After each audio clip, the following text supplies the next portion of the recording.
ಸಿದ್ದರಾಮಯ್ಯನವರು ನಾಯಕತ್ವ, D K Shivakumar ಅವರ ಅಧ್ಯಕ್ಷತೆ ಹೀಗಿದ್ರು ಕೂಡ ಬ್ಯಾಕ್ ಟು ಬ್ಯಾಕ್ ಸೋಲಾಗ್ಬಿಡುತ್ತಲ್ವಾ, ಏನು ರೀಸನ್ ಆಗಿತ್ತು? ಆಂಜನೇಯ ಗೆಲ್ಲಬಾರ್ದು ಅಂತಂದೇಳಿ ರಾಜ್ಯ ಮಟ್ಟದ ಕೆಲವು ನಾಯಕರೆಲ್ಲ ಒಂದು ಪ್ಯಾಕೇಜ್ ಮಾಡಿಬಿಡ್ತಾರೆ.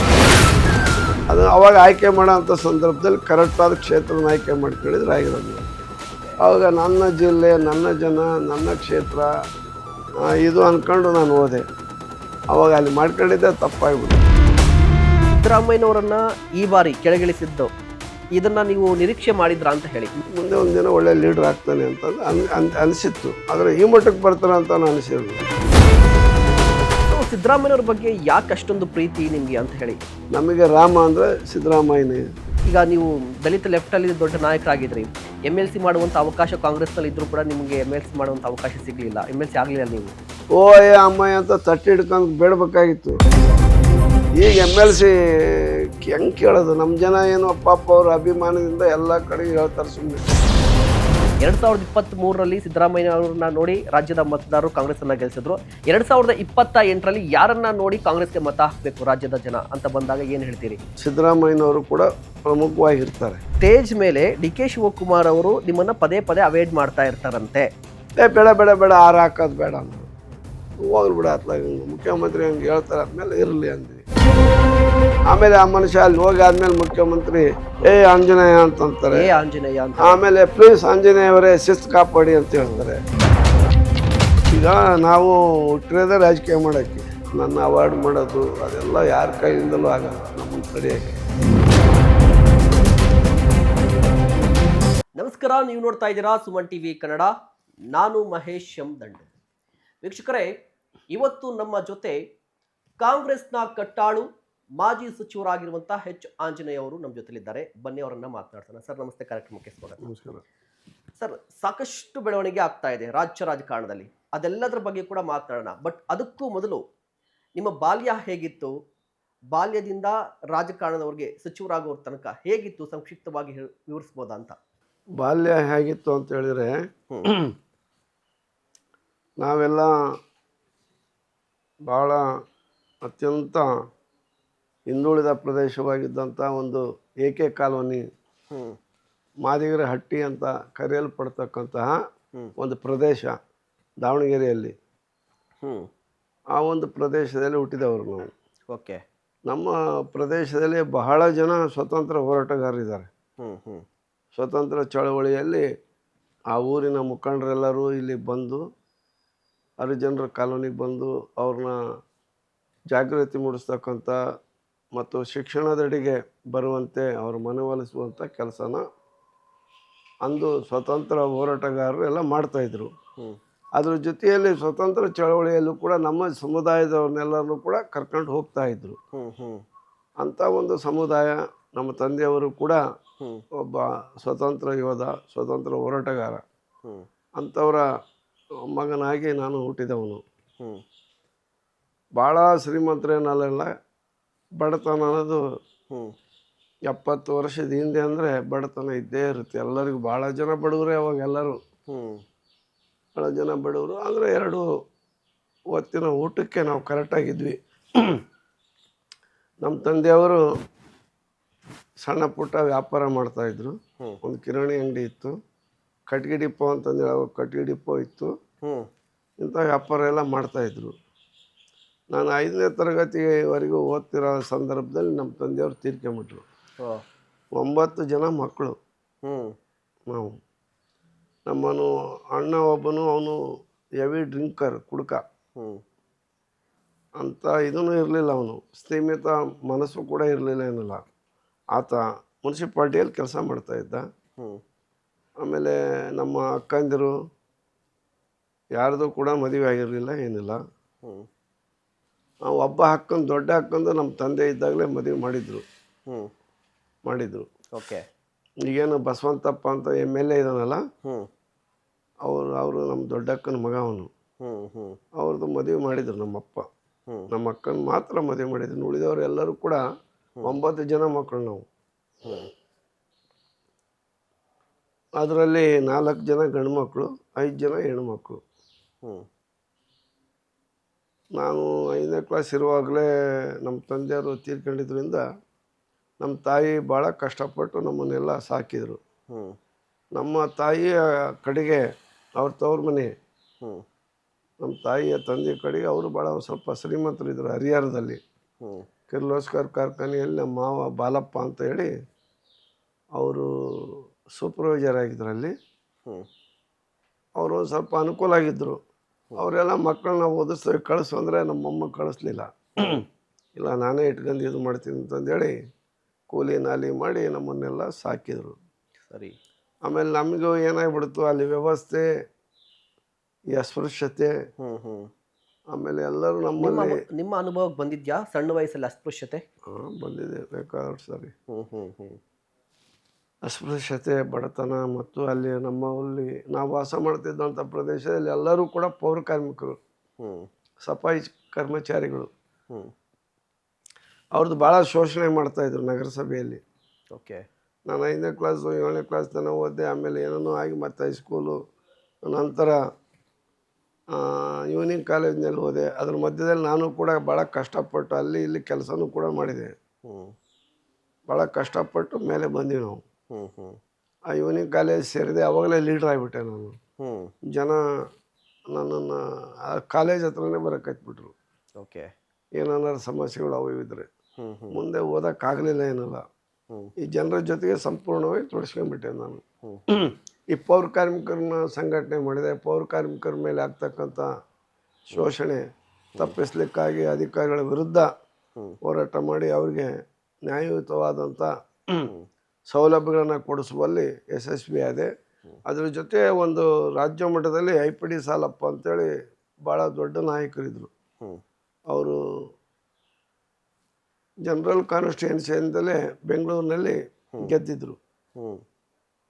ಅವರು ನಾವು ಎಲ್ಲ ಸೇರಿ ರಾಜ್ಯದಲ್ಲಿ ಪೌರ ಕಾರ್ಮಿಕರ ಸಂಘಟನೆ ಎಲ್ಲ ಮಾಡಿದ್ವಿ. ಅದರ ಜೊತೆಗೆ ಕಾಂಗ್ರೆಸ್ನಲ್ಲೂ ಕೂಡ ನಾನು ತೊಡಗಿಸ್ಕೊಂಡೆ. ಸೇವಾದಳ, ಯೂತ್ ಕಾಂಗ್ರೆಸ್ಸು, ಹೀಗೆ ತೊಡಗಿಸ್ಕೊಂಡು ಮೇಲೆ ಬಂದ್ವಿ. ಆಮೇಲೆ ಫಸ್ಟೊಟ್ಟಿಗೆ ಸೇವಾದಳದ ಒಂದು 75-76ರಲ್ಲಿ ಒಂದು ಸ್ಟೇಟ್ ಲೆವೆಲ್ ಕ್ಯಾಂಪ್ ಮಾಡಿದರು, ಒಂದು 11 ದಿನಗಳ ಕಾಲ. ಆ ಕ್ಯಾಂಪ್ನಲ್ಲಿ ಒಬ್ಬ ಶಿಬಿರಾರ್ಥಿಯಾಗಿ ನಾನು ತರಬೇತಿಯನ್ನು ಪಡೆದೆ. ಅದು ಭಾಳ ನನ್ನ ಜೀವನದಲ್ಲಿ ಅದು ಭಾಳ ಒಂದು ಅಲ್ಲಿ ಕೊಟ್ಟಂಥ ಒಂದು ಶಿಕ್ಷಣ, ತರಬೇತಿ ಮತ್ತು ಆ ಸಂಸ್ಕಾರ ಇವತ್ತು ಕೂಡ ನನಗೆ ಅದು ಒಂದು ನನ್ನ ಬದುಕಿಗೆ ದಾರಿ ಮಾಡಿಕೊಟ್ಟಿದೆ ಅಂತ ಹೇಳಿದರೆ ತಪ್ಪಾಗಲಾರದು. ಓಕೆ. ಅಲ್ಲಿ ಒಬ್ಬರು ಹೇಳಿದರು, ಅದನ್ನು ಈ ಮೂಲಕ ಹೇಳಿದ್ರೆ ತಪ್ಪಾಗಲಾರದು ಅಂತ ಅನಿಸುತ್ತೆ. ಓಕೆ. ಎಷ್ಟೋ ಜನ ನಾವು ಬಾತ್ರೂಮಿಗೆ ಹೋಗ್ಬಿಡ್ತೀವಿ, ಹೋಗ್ತೀವಿ, ನಮ್ಮ ಮಲ ಬಾಧೆ ಇದ್ದರೆ ಅದನ್ನು ತೀರಿಸ್ಕೊಳ್ತೀವಿ, ಅಥವಾ ಜಲ ಬಾಧೆ ಇದ್ದರೆ ತೀರಿಸ್ಕೊಳ್ತೀವಿ.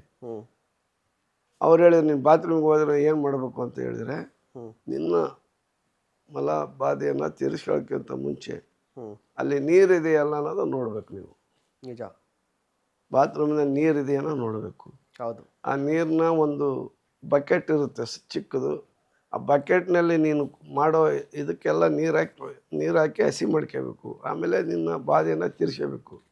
ನಂತರ ಸ್ವಚ್ಛ ಮಾಡ್ಕೊಂಡು ಆ ಬಾತ್ರೂಮನ್ನು ಸ್ವಚ್ಛ ಮಾಡ್ಕೊಂಡು ಹೊರ ಬರಬೇಕು ಅಂತ ಹೇಳಿದರು. ಆಮೇಲೆ ಚಪ್ಪಲಿ ಎಲ್ಲಿ ಬೇಕಲ್ಲೇ ಬಿಡೋದಲ್ಲ, ಕರೆಕ್ಟಾಗಿ ಬಿಡಬೇಕು. ಬಟ್ಟೆ ಬಿಚ್ಚಿ ತಡನ್ನು ಮಡಚಿ ಇಡಬೇಕು. ದಿನನಿತ್ಯದ ನಿನ್ನ ದಿನಚರಿ ಬರೀಬೇಕು. ಹೀಗೆ ಅನೇಕ ಇವುಗಳನ್ನ ಹೇಳ್ಕೊಟ್ರು ಅವಾಗ. ವ್ಯಾಯಾಮ ಮಾಡೋದಾಗಲಿ, ಸಮಾಜ ಸೇವೆ ಹೇಗೆ ಮಾಡಬೇಕು, ನೊಂದವರ ಕಣ್ಣೀರನ್ನು ಯಾವ ರೀತಿ ಒರೆಸ್ಬೇಕು, ಒಬ್ಬ ಲೀಡ್ರ್ ಆದನು ಏನೇನು ಅವನಲ್ಲಿ ಇರಬಹುದಾದಂಥ ಗುಣಗಳು, ಪರೋಪಕಾರದ ಗುಣಗಳು, ಇವೆಲ್ಲವನ್ನು ಕೂಡ ಅವರು ತುಂಬಿದರು. ಅದು ನನಗೆ ರಾಜಕೀಯ ಪ್ರೇರಣೆ ಆಯಿತು, ನನಗೆ ಒಳ್ಳೆಯ ದಾರಿನೂ ಕೂಡ ಆಯಿತು ಅದು. ಹೀಗಾಗಿ ಅಲ್ಲಿಂದ ಬಂದವನಾಗಿರೋದ್ರಿಂದ ನಾನು ಯೂತ್ ಕಾಂಗ್ರೆಸ್ಸು, ಸೇವಾದಳ, ಹೀಗೆ ಹಂತವಾಗಿ ಕೂಡ ನಾನು ಜಿಲ್ಲಾ ಯೂತ್ ಕಾಂಗ್ರೆಸ್ ಪ್ರೆಸಿಡೆಂಟ್ ಆದೆ, ರಾಜ್ಯ ಯುವ ಕಾಂಗ್ರೆಸ್ಸಿನ ಅಧ್ಯಕ್ಷನಾದೆ, ಸೇವಾದಳದ ರಾಜ್ಯ ಅಧ್ಯಕ್ಷನಾದೆ, KPCC ಜನರಲ್ ಸೆಕ್ರೆಟರಿ ಆದೆ, ಈಗ KPCC ಉಪಾಧ್ಯಕ್ಷನಾಗಿದ್ದೀನಿ. ಆಮೇಲೆ 5 ಬಾರಿ ಚುನಾವಣೆಯಲ್ಲಿ ಸ್ಪರ್ಧೆ ಮಾಡಿದ್ದೀನಿ, 2 ಬಾರಿ ಮಾತ್ರ ಗೆದ್ದಿದ್ದೀನಿ, 3 ಸರಿ ನಾನು ಸೋತಿದ್ದೇನೆ. ಓಕೆ. 3-4 ಸರಿ. ಹೀಗೆ ಸೋಲನ್ನೇ ಜಾಸ್ತಿ ನಾನು ಅನುಭವಿಸಿದ್ದೀನಿ. ಅದಕ್ಕೆಲ್ಲ ನಾನು ತೆಗೆದುಕೊಂಡಂಥ ಒಂದು ತೀರ್ಮಾನ ತಪ್ಪು ತೀರ್ಮಾನ ಆಗಿದ್ದರಿಂದ ಕ್ಷೇತ್ರ ಆಯ್ಕೆ ಮಾಡುವಂಥ ಸಂದರ್ಭದಲ್ಲಿ ಎಡವಿದ್ರಿಂದ ನಾನಲ್ಲಿ ಇದನ್ನು ಅನುಭವಿಸ್ಬೇಕಾಯಿತು. ಓಕೆ. ಬೇರೆ ಕ್ಷೇತ್ರ ಎಲ್ಲಾದರೂ ನಾವು ನಿಂತ್ಕೊಂಡಿದ್ರೆ ಓಕೆ, ಅಲ್ಲಿ ಸ್ವಲ್ಪ ಇದು ಜಾಸ್ತಿ ಅಸಮಾನತೆ ಇದೆ ಹೊಳಲ್ಕೆರೆಯಲ್ಲಿ. ಹೀಗಾಗಿ ಅಲ್ಲಿ ಸ್ವಲ್ಪ ಈ BJP ಜನತಾ ದಳದ ಮೈಂಡ್ ಸೆಟ್ ಇರೋರೇ ಜಾಸ್ತಿ ಅಲ್ಲಿರೋದು. ಹಂಗಾಗಲೇ 2 ಸರ್ತಿ ನಾನು ಅಲ್ಲಿ ಗೆದ್ದು ಬಂದೆ. 13ನೇ ಸಾಲಿನಲ್ಲಿ ಗೆದ್ದಂಥ ಸಂದರ್ಭದಲ್ಲಿ ಈ ರಾಜ್ಯದ ಸಮಾಜ ಕಲ್ಯಾಣ ಮತ್ತು ಹಿಂದುಳಿದ ವರ್ಗಗಳ ಕಲ್ಯಾಣ ಸಚಿವನಾಗಿ ಇಡೀ ರಾಜ್ಯದ ಗಮನ ಸೆಳೆಯುವ ರೀತಿಯಲ್ಲಿ ಬಡವರ ಮತ್ತು ದೀನ ದಲಿತರ ಸೇವೆ ಮಾಡುವಂಥ ಒಂದು ಅವಕಾಶ ಆಗಿನ ಮುಖ್ಯಮಂತ್ರಿ ಶ್ರೀಮಾನ್ ಸಿದ್ದರಾಮಯ್ಯನವರು ನಮಗೆ ಅವಕಾಶ ಮಾಡಿಕೊಟ್ಟಿದ್ರು. ಫ್ರೀ ಹ್ಯಾಂಡ್ ಕೊಟ್ಟಿದ್ರು. ವಿಪರೀತ ಕೆಲಸವನ್ನು ಮಾಡಿದ್ವಿ. 13, 18 ಏನಿದೆಯಲ್ಲ ಅದು ಒಂದು ರಾಜ್ಯದಲ್ಲಿ ಸುವರ್ಣ ಯುಗ. ಅದು ಯಾವುದೇ ರೀತಿಯ ಬಡವರಿಗೆ ಯಾವುದೇ ರೀತಿ ತೊಂದರೆ ಆಗದಂತೆ ಬಡವರಿಗೆ ಪರೋಪಕಾರ ಮಾಡಿದಂಥ ಒಂದು ಸ್ಮರಣೀಯ ಅವಧಿ ಅದು. ಹೀಗಾಗಿ ಅಂಥ ಸಂದರ್ಭದಲ್ಲಿ ನನಗೆ ಅವಕಾಶ ಮಾಡಿಕೊಟ್ಟಿದ್ದು ನನ್ನ ಪುಣ್ಯ. ನಾನು ಏನೆಲ್ಲ ಮಾಡಬೇಕಂತ ಇದ್ನೋ ಅದನ್ನೆಲ್ಲವನ್ನು ಕೂಡ ನಾನು ಮಾಡಿದೆ. ಯಾವ ಬಾಬಾ ಸಾಹೇಬ್ ಅಂಬೇಡ್ಕರ್ ಅವರ ಶಿಕ್ಷಣ ಅಂತ ಇದ್ರು, ಆ ಶಿಕ್ಷಣದ ಕಡೆಗೆ ಹೆಚ್ಚು ಒತ್ತನ್ನು ಕೊಟ್ವಿ ನಾವು. 100 ಮೊರಾರ್ಜಿ ದೇಸಾಯಿ ಶಾಲೆ, ಕಿತ್ತೂರು ರಾಣಿ ಚೆನ್ನಮ್ಮ ಶಾಲೆ, ಬಾಬಾ ಸಾಹೇಬ್ ಅಂಬೇಡ್ಕರ್ ಹೆಸರಿನಲ್ಲೇ 125 ರೆಸಿಡೆನ್ಷಿಯಲ್ ಶಾಲೆಗಳನ್ನು ಕೂಡ ಓಪನ್ ಮಾಡಿದ್ದೇವೆ. ಈಗ ಶಿಕ್ಷಣದ ಕಡೆಗೆ ನಾವು ಹೆಚ್ಚು ಒತ್ತನ್ನು ಕೊಟ್ವಿ. ಅದು 6ನೇ ತರಗತಿಯಿಂದ SSLCವರೆಗೆ ಆಂಗ್ಲ ಮಾಧ್ಯಮದಲ್ಲಿ ಪಾಠ ಹೇಳ್ಕೊಡಲಾಗ್ತಾ ಇದೆ. ಆಮೇಲೆ ಬಂದಂಥ ಎಲ್ಲ ಮಕ್ಕಳಿಗೂ ಕೂಡ ಎಲ್ಲ ರೀತಿಯ ಸೌಲಭ್ಯ ಸೌಕರ್ಯಗಳು ಇದೆ. ಅಲ್ಲಿ ನಮ್ಮ ಮನೆಯಲ್ಲೂ ಕೂಡ ಇಲ್ಲ. ಅಲ್ಲಿ ಒಂದು ಇದನ್ನು ಮಾಡಿಬಿಟ್ಟಿದ್ದೀವಿ, ಮೆನು ಹಾಕಿಬಿಟ್ಟಿದ್ದೀವಿ. ತಿಂಡಿ ಏನಿರಬೇಕು, ಊಟ ಏನಿರಬೇಕು ಒಂದೊಂದು ದಿನ, ಆಮೇಲೆ ಸಂಜೆ ಏನು ಕೊಡ್ಬೇಕು ಅವ್ರಿಗೆ, ರಾತ್ರಿ ಊಟ ಏನು, ಆಮೇಲೆ ರೂಮು, ಆಮೇಲೆ ಬೆಡ್ಶೀಟು, ರಗ್ಗು, ಆಮೇಲೆ ಲೈಟು, ಫ್ಯಾನು, ಭಾಳ ಒಳ್ಳೆಯ ಸೌಲಭ್ಯಗಳು ಇದೆ. ಓಕೆ. ಎಂಥ ಒಂದು ಸೌಕರ್ಯವನ್ನು ಒದಗಿಸಿದ್ವಿ. ಆಮೇಲೆ ಹಾಸ್ಟೆಲ್ಗಳು ಎಲ್ಲ ಕಡೆಗೂ ನಾವು ರಾಜ್ಯಾದ್ಯಂತ ಹಾಸ್ಟೆಲ್ಗಳು ಕೊರತೆ ಇರಬಾರ್ದು. ಯಾಕಂದರೆ ಬಡವರು ದಲಿತರ ಮಕ್ಕಳು ಹಳ್ಳಿಗಾಡಿಂದ ಸಿಟಿಗೆ ಬಂದರೆ ಅವರಿಗೆ ನೆರಳು ಬೇಕು, ಊಟ ಬೇಕು ಮತ್ತು ಶಿಕ್ಷಣ ಬೇಕು. ಆ 3 ವ್ಯವಸ್ಥೆಗಳ ಕಡೆಗೆ ಹೆಚ್ಚು ಗಮನವನ್ನು ಕೊಟ್ಟು 100 ವಿದ್ಯಾರ್ಥಿ ನಿಲಯಗಳನ್ನು ಆ ಸಂದರ್ಭದಲ್ಲಿ ಎಲ್ಲ ಜಿಲ್ಲಾ ತಾಲೂಕು ಕೇಂದ್ರಗಳಲ್ಲಿ ನಾವು ಮಾಡಿದ್ದೇವೆ. ಇವತ್ತು ಕೂಡ ಅವೆಲ್ಲ ಉಪಯೋಗ ಆಗ್ತಾ ಇದೆ. ಆ ಮಕ್ಕಳಿಗೆ ಉತ್ತಮವಾದಂಥ ಒಂದು ವಾತಾವರಣ, ಆಮೇಲೆ ಓದಲಿಕ್ಕೆ ಬೇಕಾಗಿತ್ತು ಶಾಲೆ ಕಾಲೇಜುಗಳಲ್ಲಿ ಕೂಡ ಇವತ್ತು ಒಳ್ಳೆಯ ಶಿಕ್ಷಣವನ್ನು ಪಡಿತಾ ಇದ್ದಾರೆ. ಆ ಸೌಕರ್ಯ ಇರೋದ್ರಿಂದ ಅದನ್ನು ಕೂಡ ನಾನು ಮಾಡಿದೆ. ಅದೆಲ್ಲ ನೋಡಿ ನನಗೆ ಈಗ ಸಂತೋಷ ಆಗ್ತಾ ಇದೆ, ತೃಪ್ತಿ ಇದೆ. ನಿಮ್ಮ ಸಚಿವ ಸ್ಥಾನದಲ್ಲಿ ನೀವು ಸಚಿವರಾಗಿದ್ದಾಗ ಮಾಡಿದ ಕೆಲಸಕ್ಕೆ ಇದೆಯಾ? ಇದೆ, ಇನ್ನೂ ಮಾಡೋದಿತ್ತು, ಅವಕಾಶ ಆಗಲಿಲ್ಲ. ನಾನು ಅಲ್ಲಿಗೆ ಬರ್ತಿದ್ದೆ. ಈಗ 2013ರಿಂದ 2018ರವರೆಗೆ ನೀವೇ ಹೇಳ್ತಾ ಇದ್ರಿ ಸುವರ್ಣ ಯುಗ, ಸುವರ್ಣ ಕಾಲ ಅಂತ ಹೇಳಿ. ಅಷ್ಟೆಲ್ಲ ಕೆಲಸ ಮಾಡಿದ್ರು ಕೂಡ 2018ರಲ್ಲಿ ಸೋಲಾಗ್ಬಿಡುತ್ತೆ. ಸೊ ಏನು ರೀಸನ್ ಆ ಸೋಲಿಗೆ ಅಂತ, ನಿಮ್ಮ ಸೋಲಿಗೆ? ಮತ್ತು 2023ರಲ್ಲೂ ಕೂಡ ಗ್ಯಾರಂಟಿಗಳ ಅಬ್ಬರ, ಸಿದ್ದರಾಮಯ್ಯನವರು ನಾಯಕತ್ವ, DK ಶಿವಕುಮಾರ್ ಅವರ ಅಧ್ಯಕ್ಷತೆ, ಹೀಗಿದ್ರು ಕೂಡ ಬ್ಯಾಕ್ ಟು ಬ್ಯಾಕ್ ಸೋಲಾಗ್ಬಿಡುತ್ತಲ್ವ, ಏನು ರೀಸನ್ ಆಗಿತ್ತು ಅಂತ? ಅವಾಗ ಭಾಳ ಕೆಲಸ ಎಲ್ಲ ಮಾಡಿಬಿಟ್ವಿ. ರಾಜ್ಯಾದ್ಯಂತ ತಿರುಗಾಡಿದೆ. ನಮ್ಮ ಕ್ಷೇತ್ರದಲ್ಲಿ ಬಡವರಿಗೆ ಬೋರ್ವೆಲ್ ಕೊಡಿಸ್ಕೊಡ್ತಕ್ಕಂಥದ್ದು, ಕೆಲವರಿಗೆ ಭೂಮಿಯನ್ನು ಕೊಡಿಸ್ತಕ್ಕಂಥದ್ದು, ಆಮೇಲೆ ಅಲ್ಲಿ ಶಾಲೆ ಕಾಲೇಜುಗಳನ್ನು ಹಾಸ್ಟೆಲ್ಗಳನ್ನು ಬೇಕಾದಷ್ಟು ತೆರೆದೆ. ಭಾಳ ಡೆವಲಪ್ಮೆಂಟ್ ಆಯಿತು. ಆದರೆ ಅಲ್ಲಿ ಜನರ ಮೈಂಡ್ಸೆಟ್ಟೇ ಬೇರೆ. ಯಾವಾಗಲೂ ಕೂಡ ಆಡಳಿತದ ವಿರುದ್ಧವಾದಂಥ ಅಲೆ ಇರುತ್ತಲ್ಲ, ಆ ಅಲೆಯಲ್ಲಿ ಭಾಳ ಜನ ನಾವು ಸೋತ್ವಿ. ಅದರಲ್ಲಿ ನಾನು ಒಬ್ಬ. ನಂತರ 23 ಚುನಾವಣೆಯಲ್ಲಿ ನಾನು ಗೆದ್ದುಬಿಟ್ನೇನೋ ಅನ್ನೋ ರೀತಿಯಲ್ಲಿ ನನ್ನ ನಾಮಪತ್ರ ದಿನ ಸುಮಾರು ಏನಿಲ್ಲ ಅಂದರೂ 1 ಲಕ್ಷ ಜನ ಸೇರಿದ್ದಾರೆ. ಹೊಳಲ್ಕೆರೆ ಇತಿಹಾಸದಲ್ಲಿ ಅಷ್ಟೊಂದು ಜನ ಸೇರಿರೋ ಉದಾಹರಣೆನೇ ಇಲ್ಲ. ಅಷ್ಟು ಜನ ಬಂದರು. ಎಲ್ಲಿ ಹೋದ್ರೂ ಕೂಡ, ಯಾವ ಹಳ್ಳಿಗೆ ಹೋದ್ರೂ ಕೂಡ ಜನಸ್ಪಂದನೆ ವೈಭವವಾಗಿ ನಾನು ಸ್ವಾಗತ ಮಾಡ್ತಾ ಆಶೀರ್ವಾದ ಮಾಡ್ತಾ ಇದ್ರು. ಆದರೆ ಕೊನೆ ದಿನ ಹಣ ಹೆಂಡ ಇವೆಲ್ಲವೂ ಕೂಡ ಕೆಲಸ ಮಾಡ್ತವೆ. ಹ್ಮ್ ಅದ್ರ ಜೊತೆಗೆ ಆಂಜನೇಯ ಗೆಲ್ಲಬಾರ್ದು ಅಂತಂದೇಳಿ ರಾಜ್ಯ ಮಟ್ಟದ ಕೆಲವು ನಾಯಕರೆಲ್ಲ ಒಂದು ಪ್ಯಾಕೇಜ್ ಮಾಡಿಬಿಡ್ತಾರೆ. ಹ್ಮ್ ಪ್ಯಾಕೇಜ್ ಮಾಡಿ ನೋಡ್ರಿ ಅವ್ನು ಗೆಲ್ಲಿಲ್ಲಂಗೆ ನೋಡ್ಕೊಳ್ರಿ ಅಂತೇಳಿ.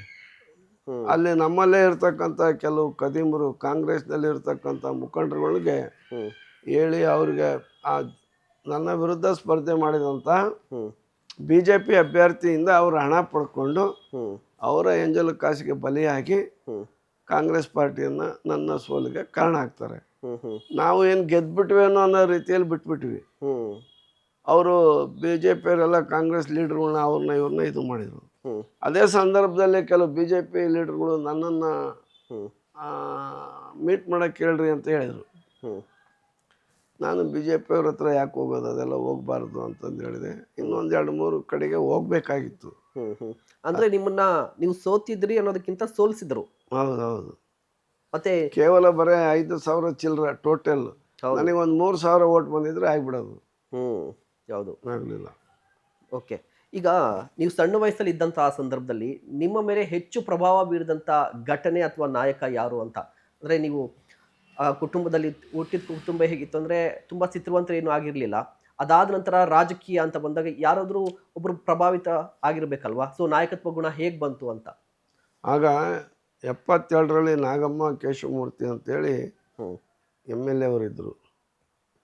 ಅವರ ಒಂದು ಪ್ರೇರಣೆ, ಅವರ ಯಜಮಾನರು ಕೇಶವಮೂರ್ತಿ ಅಂತೇಳಿ, ಅವ್ರ ಗಂಡ ಹೆಂಡತಿ ನಾಗಮ್ಮ ಕೇಶವಮೂರ್ತಿ, ಅವರಿಬ್ಬರು ಕೂಡ ನಮಗೆ ಪ್ರೇರಣೆ. ಅವರೇ ನನ್ನ ರಾಜಕೀಯ ಗುರುಗಳು ಅಂತ ಹೇಳಿದ್ರೆ ಅತಿಶಯೋಕ್ತಿ ಆಗಲಾರ್ದು. ಆಗ ಅವರು MLA ಇದ್ದಿದ್ದರಿಂದ ನಾವು ಸಮಸ್ಯೆಗಳನ್ನ ತೆಗೆದುಕೊಂಡು ಹೋದಂದರೆ ಅವರು ನಗರಸಭೆ ಕಮಿಷನರ್ಗಳದ್ದು, ತಹಸೀಲ್ದಾರ್ಗಳದ್ದು, BDO ಅಂತಂದೇಳಿ ತಾಲೂಕ್ ಪಂಚಾಯತಿ ಅಧಿಕಾರಿಗಳಿದ್ದಾರೆ, ಅವಾಗ BDO ಹೇಳೋದು, ಹೀಗೆ ನಮಗೆಲ್ಲ ಹೇಳಿ ಸಹಾಯ ಮಾಡಿಸ್ತಾಯಿದ್ರು ಜನರಿಗೆ ಹೇಳಿ. ಆಮೇಲೆ ನಮ್ಮ ಕಾರ್ಯಕ್ರಮಗಳು, ಎಲ್ಲೇ ಕಾರ್ಯಕ್ರಮಗಳಿದ್ರು ಆ ಕಾರ್ಯಕ್ರಮಕ್ಕೆ ಬರ್ರಿ ಅಂತ ಕರಿತಾಯಿದ್ರು. ಆ ಕಾರ್ಯಕ್ರಮಗಳು ನಾವು ಹೋಗ್ತಾಯಿದ್ವಿ, ಭಾಗವಹಿಸ್ತಾ ಇದ್ವಿ. ಆಮೇಲೆ ಕಾಂಗ್ರೆಸ್ ಕಚೇರಿ, ಕಾಂಗ್ರೆಸ್ ಆಫೀಸ್ನಲ್ಲೆಲ್ಲ ಇರ್ತಾಯಿದ್ವಿ. ಹೀಗೆ ಅವರ ಒಂದು ಪ್ರೇರಣೆ ಆಗ ನಮಗೆಲ್ಲ ಇದಾಯಿತು ಅದು. ಆಮೇಲೆ ಆ ಸಂದರ್ಭದಲ್ಲಿ ನಾನು ಇನ್ನೇನು ಮಾಡೋದು, ಬೇಡ, ಕಷ್ಟ ನಿವಾರಣೆ ಆಗಬೇಕಂದ್ರೆ ನಾನು ಕೆಲಸಕ್ಕೆ ಹೋಗ್ಬಿಡೋಣ ಅಂತಂದೇಳಿ SLC ಪಾಸಾಗಿತ್ತು. ಆವಾಗ SLC ಪಾಸಾದವ್ರಿಗೆಲ್ಲ 80ನೇ ಸಾಲಿಗೆ ಅದು. ಅವಾಗಲೇ ಲೀಡ್ರ್ ಆಗಿಬಿಟ್ಟಿದ್ವಿ ನಾವು.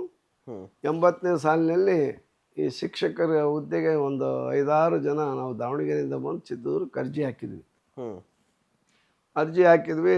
ಆಗಲೇ ನಾನು ಯೂತ್ ಕಾಂಗ್ರೆಸ್ ಪ್ರೆಸಿಡೆಂಟ್ ಇದ್ದೆ, ಅಲ್ಲಿ taluk city Davanagere city youth Congress president ಇದ್ದೆ, ನಗರಾಭಿವೃದ್ಧಿ ಮಂಡಳಿ ಸದಸ್ಯನೂ ಕೂಡ ಇದ್ದೆ.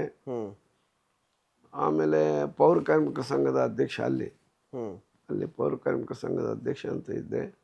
ಒಂದು ಬಾಪೂಜಿ ಯುವಕ ಸಂಘ ಅಂತಂದೇಳಿ ನಮ್ಮ ಕಾಲೋನಿಯಲ್ಲಿ, ಅಲ್ಲಿ ಒಂದು ಅದನ್ನು ಮಾಡಿದ್ವಿ, ಅದರ ಅಧ್ಯಕ್ಷನೂ ಕೂಡ ಇದ್ದೆ. ಹೀಗೆ ಅಲ್ಲೇ ನಾನಿದ್ದೆ.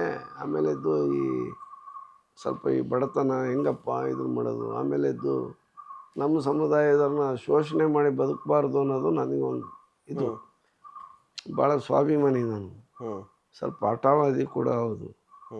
ಹೀಗಾಗಿ ನಾನು 80ರಲ್ಲಿ ಗುಂಡೂರಾಯರ ಆಳ್ವಿಕೆ, ಅವಾಗ ನಾವು ಕಾಲ್ಪರ್ ಮಾಡಿದರು.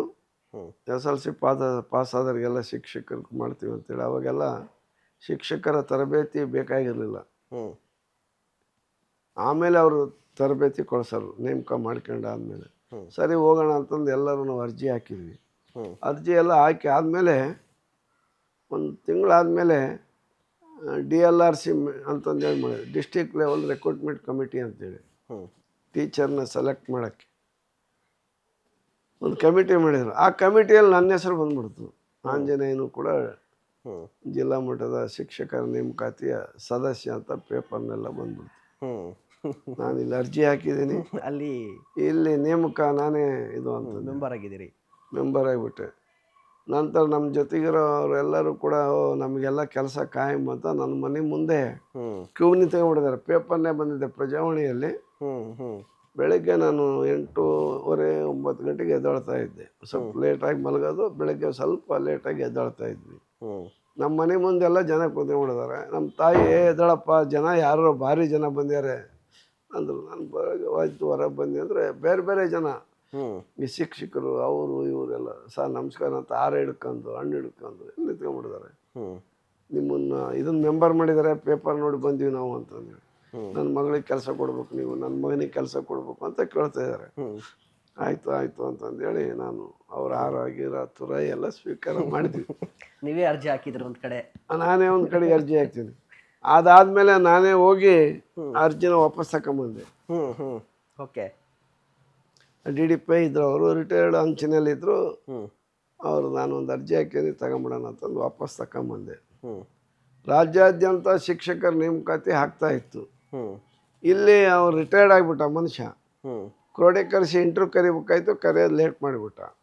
ಬೇರೆ ಕಡೆಗೆಲ್ಲ ಇಂಟ್ರ್ಯೂ ಮಾಡಿ ಎಲ್ಲರನ್ನೂ ಸೆಲೆಕ್ಟ್ ಮಾಡಿಬಿಟ್ರು ಭಾಳ ರಾಜ್ಯದಲ್ಲಿ. ಆಗ ಕೆಲವು ಕಡೆಗೆಲ್ಲ ಭಾಳ ವ್ಯಾಪಕವಾಗಿ ಇಲ್ಲ ದುಡ್ಡು ತಗೊಂಡು ಶಿಕ್ಷಕರು ನೇಮಕ ಮಾಡ್ತಾರೆ ಅಂತಂದೇಳಿ ಪತ್ರಿಕೆಗಳು ಅಲ್ಲಿ ಇಲ್ಲಿ ಬಂದ್ಬಿಟ್ರು. ಪತ್ರಿಕೆಗೆಲ್ಲ ಬಂದ್ಬಿಡ್ತು. ಆಮೇಲೆ ನಾಗಮ್ಮ ಕೇಶವಮೂರ್ತಿಯರ ಮಂತ್ರಿ ಆಗ್ತಾರೆ, ಶಿಕ್ಷಣ ಇಲಾಖೆ ಮಂತ್ರಿ ಪ್ರಾಥಮಿಕ ಶಿಕ್ಷಣ ಇಲಾಖೆ ಮಂತ್ರಿ ಆಗ್ತಾರೆ. ಆಮೇಲೆ ಹಿಂಗೆ ಇದಾಗ್ತಾ ಇದೆಯಲ್ಲ, ಏನು ಮಾಡೋದು, ಇದನ್ನ ತಪ್ಪಿಸ್ಬೇಕಲ್ಲ ಅಂತಂದು ಹೇಳ್ಬಿಟ್ಟು ಅವರು ಒಂದು ತೀರ್ಮಾನ ಮಾಡಿಬಿಡ್ತಾರೆ. ಎಲ್ಲ ಕಮಿಟಿಗಳೆಲ್ಲ ವಿಸರ್ಜನೆ ಮಾಡಿಬಿಡ್ತಾರೆ. ಎಲ್ಲೇ ನೇಮಕ ಆಗಿದೆ ಓಕೆ, ಎಲ್ಲೇ ನೇಮಕ ಪ್ರಕ್ರಿಯೆ ನಡೆದಿಲ್ವೋ ಅಲ್ಲೆಲ್ಲ ಸ್ಟಾಪ್ ಮಾಡಿಬಿಡ್ತಾರೆ. ನಮ್ದು ಹಾಗೆಲ್ಲ ಸ್ಟಾಪ್ ಮಾಡಿಬಿಟ್ರು. ಸ್ಟಾಪ್ ಮಾಡಿಬಿಟ್ರೆ ಏನು ಮಾಡಿತ್ತು ಅಂತಂದರೆ ಮೀಸಲಾತಿ ಆಧಾರದ ಮೇಲೆ, ಈ ಅಂಕಗಳ ಆಧಾರದ ಮೇಲೆ ನೇರ ನೇಮಕಾತಿ ಮಾಡಿಬಿಟ್ರು. ಯಾರು ಅರ್ಜಿ ಹಾಕಿದಾರೋ ಏಜ್ ಕಮ್ ಮೆರಿಟ್ ಆಧಾರದ ಮೇಲೆ ನೇಮಕ ಮಾಡಿರಿ ಅಂದ್ಬಿಟ್ರು. ಓಕೆ. ಏನಪ್ಪ ನಾನು ಅವ್ರನ್ನೂ ಸೆಲೆಕ್ಟ್ ಮಾಡಿಲ್ಲ, ನಾನು ಅರ್ಜಿ ಬೇರೆ ವಾಪಸ್ ತಗೊಂಬಂದ್ಬಿಡ್ತೀನಿ. ಅಧಿಕಾರಿಗಳು ಬಂದಿದ್ದಾರೆ, ಹಿಂಗೆ ಸೇರ್ಸಂಗಿಲ್ಲ, ತಗೊಂಡಾದ್ಮೇಲೆ ಸೇರ್ಸಂಗಿಲ್ಲ ಏನಿಲ್ಲ. ನನ್ನ ಜೊತೆಗೆ ಹಾಕಿದವ್ರು ಎಲ್ಲರೂ ಕೂಡ ಸೆಲೆಕ್ಟ್ ಆಗಿಬಿಟ್ರು. ನಾನು ಅರ್ಜಿ ವಾಪಸ್ ತಗೊಂಬಂದಿನಿ.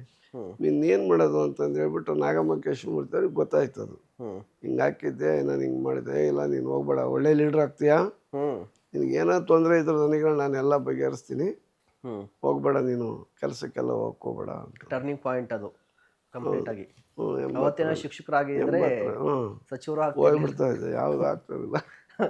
ಹಿಂಗಾಗಿ ಅದು ಇದು ವಿಪರೀತ ಹಿಂಗೆ ಕಷ್ಟಗಳನ್ನೆಲ್ಲ ನೋಡ್ಕೊಂಡು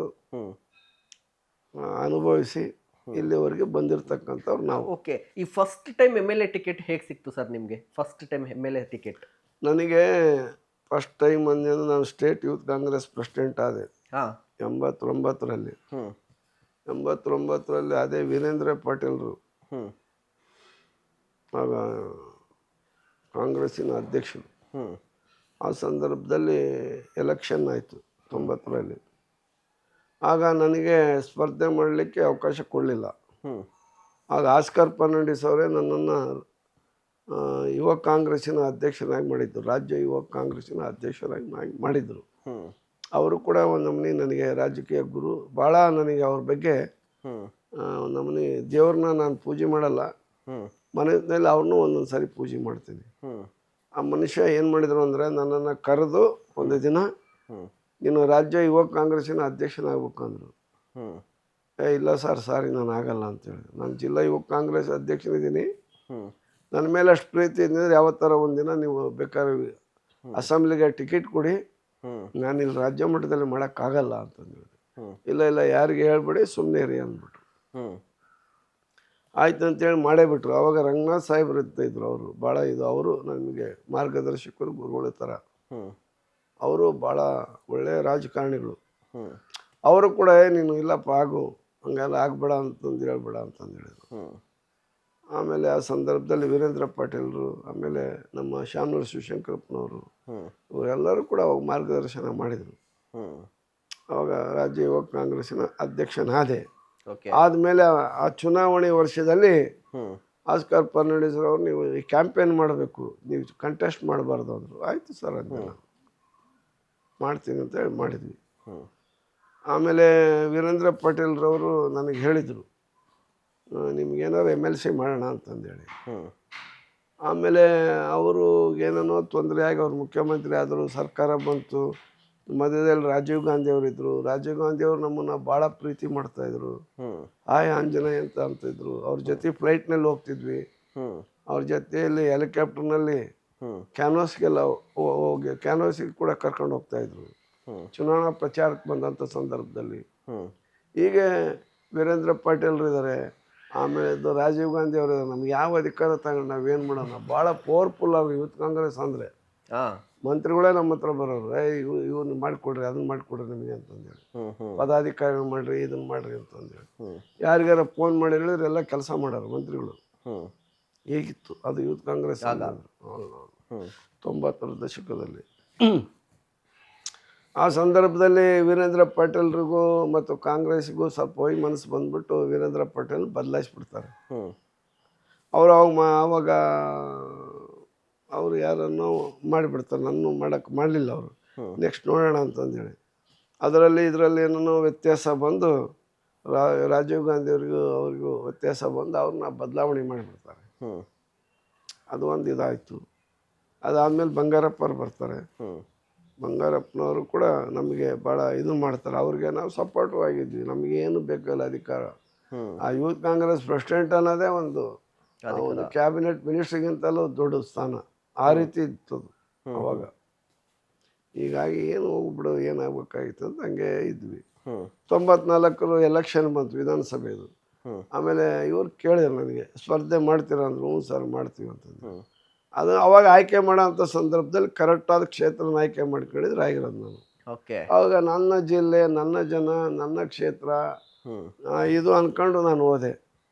ಅವಾಗ ಅಲ್ಲಿ ಮಾಡ್ಕೊಂಡಿದ್ದೆ ತಪ್ಪಾಗ್ಬಿಡ್ತು. 94ರಲ್ಲಿ ಭರಮಸಾಗರ ಅನ್ನೋದು ಬದಲು ಈ ಕಡೆಗೆ ಬೇಕಾದಷ್ಟು ದೇವನಹಳ್ಳಿ ಇತ್ತು, ನೆಲಮಂಗಲ ಇತ್ತು, ಕರೆಕ್ಟ್, ಬೇರೆ ಬೇರೆ ಕ್ಷೇತ್ರಗಳಿತ್ತು ಬೆಂಗಳೂರಿಗೆ ಹತ್ತಿರದಲ್ಲಿರ್ತಕ್ಕಂಥವು. ಚಿಕ್ಕಬಳ್ಳಾಪುರನೂ ಇತ್ತು. ಚಿಕ್ಕಬಳ್ಳಾಪುರದಲ್ಲಿ ರೇಣುಕಾ ರಾಜೇಂದ್ರನ್ ಇದ್ರು. ಅವರು ಕೂಡ ನಮಗೆ ಭಾಳ ಅಕ್ಕನ ಸಮಾನ. ಆ ಯಮನು ಕೂಡ ನಮಗೆ ಮಾರ್ಗದರ್ಶಕರಾಗಿದ್ದರು. ಈಗ ಈ ಕಡೆಗೆ ಕ್ಷೇತ್ರಗಳಿದ್ದು ಬೆಂಗಳೂರು ಸುತ್ತಮುತ್ತ ಎಲ್ಲಾದರೂ ಒಂದು ಕ್ಷೇತ್ರನ ಆಯ್ಕೆ ಮಾಡ್ಕಿದ್ರೆ ಮುಗಿದೋಗ್ಬಿಡೋದು. ಕೇಕ್ ವಾಕ್ ಆಗೋದಾಗ ಭಾಳ ಇದೇ ಇತ್ತು ಇಲ್ಲಿ. ನಾನು ಹರಿಪ್ರಸಾದ್ ಅವರು ಗಾಂಧಿನಗರದಿಂದ ಸ್ಪರ್ಧೆ ಮಾಡಿದರು. ಅವ್ರನ್ನೂ ಅದೇ ರೀತಿನೇ ಅಪಪ್ರಚಾರ ಮಾಡಿ ಅವ್ರನ್ನ ಸೋಲಿಸ್ಬಿಡ್ತಾರೆ ಎಲೆಕ್ಷನ್ನಲ್ಲಿ. ಅವ್ರನ್ನ ಅವ್ರು ಒಳ್ಳೆ ನಾಯಕರು, ಈಗ ನಮ್ಮ KPCC ಅಧ್ಯಕ್ಷರಾಗಿದ್ದಾರೆ. ಅವ್ರನ್ನ ಇಲ್ಲಿ ಕೆಲವರು ಚುನಾವಣೆಯಲ್ಲಿ ಏನಾದರೂ ಮಾಡಿ ಅವ್ರನ್ನ ಕುತಂತ್ರ ಮಾಡಿ ಸೋಲಿಸ್ಬಿಡ್ತಾರೆ. ಗೆಲ್ಲ ಅಂತ ಅಭ್ಯರ್ಥಿ ನಮ್ಮ ಒಂದು ಕಡೆಗೆ BJP ಅವ್ರನ್ನ ಎದುರಿಸ್ಬೇಕು, ಜೊತೆಗಿರ್ತಕ್ಕಂಥ ಶತ್ರುಗಳು ಕಾಂಗ್ರೆಸ್ನವರು ದ್ರೋಹಿಗಳು ಅವ್ರನ್ನೂ ಕೂಡ ಎದುರಿಸ್ಕೊಂಡು ನಾವು ಚುನಾವಣೆಯಲ್ಲಿ ಗೆದ್ದು ಬರ್ಬೇಕು. ಕೆಲವು ನಾಯಕರಿಗೆ ಅಂಥ ಸ್ಥಿತಿ ಇರುತ್ತೆ. ಹರಿಪ್ರಸಾದ್ ಅವರಿಗೆ ಅಂಥ ಸ್ಥಿತಿ, ನನಗೂ ಕೂಡ ಅಂಥ ಸ್ಥಿತಿ. ಆದರೆ ನಾವು ಬೆಂಗಳೂರಿನಲ್ಲಿ ಎಲ್ಲರೂ ಸ್ಪರ್ಧೆ ಮಾಡಿದ್ನಂದ್ರೆ ಅಷ್ಟು ಇದು ಆಗ್ತಿರ್ಲಿಲ್ಲ. ಹರಿಪ್ರಸಾದ್ ಅವ್ರು ಹೇಳಿದ್ರು ಒಂದ್ಸರ್ತಿ ಗಾಂಧಿನಗರ ನಿಂತ್ಕೊಂಡ್ಬಿಡ್ರಿ ಅಂತಂದ್ರು.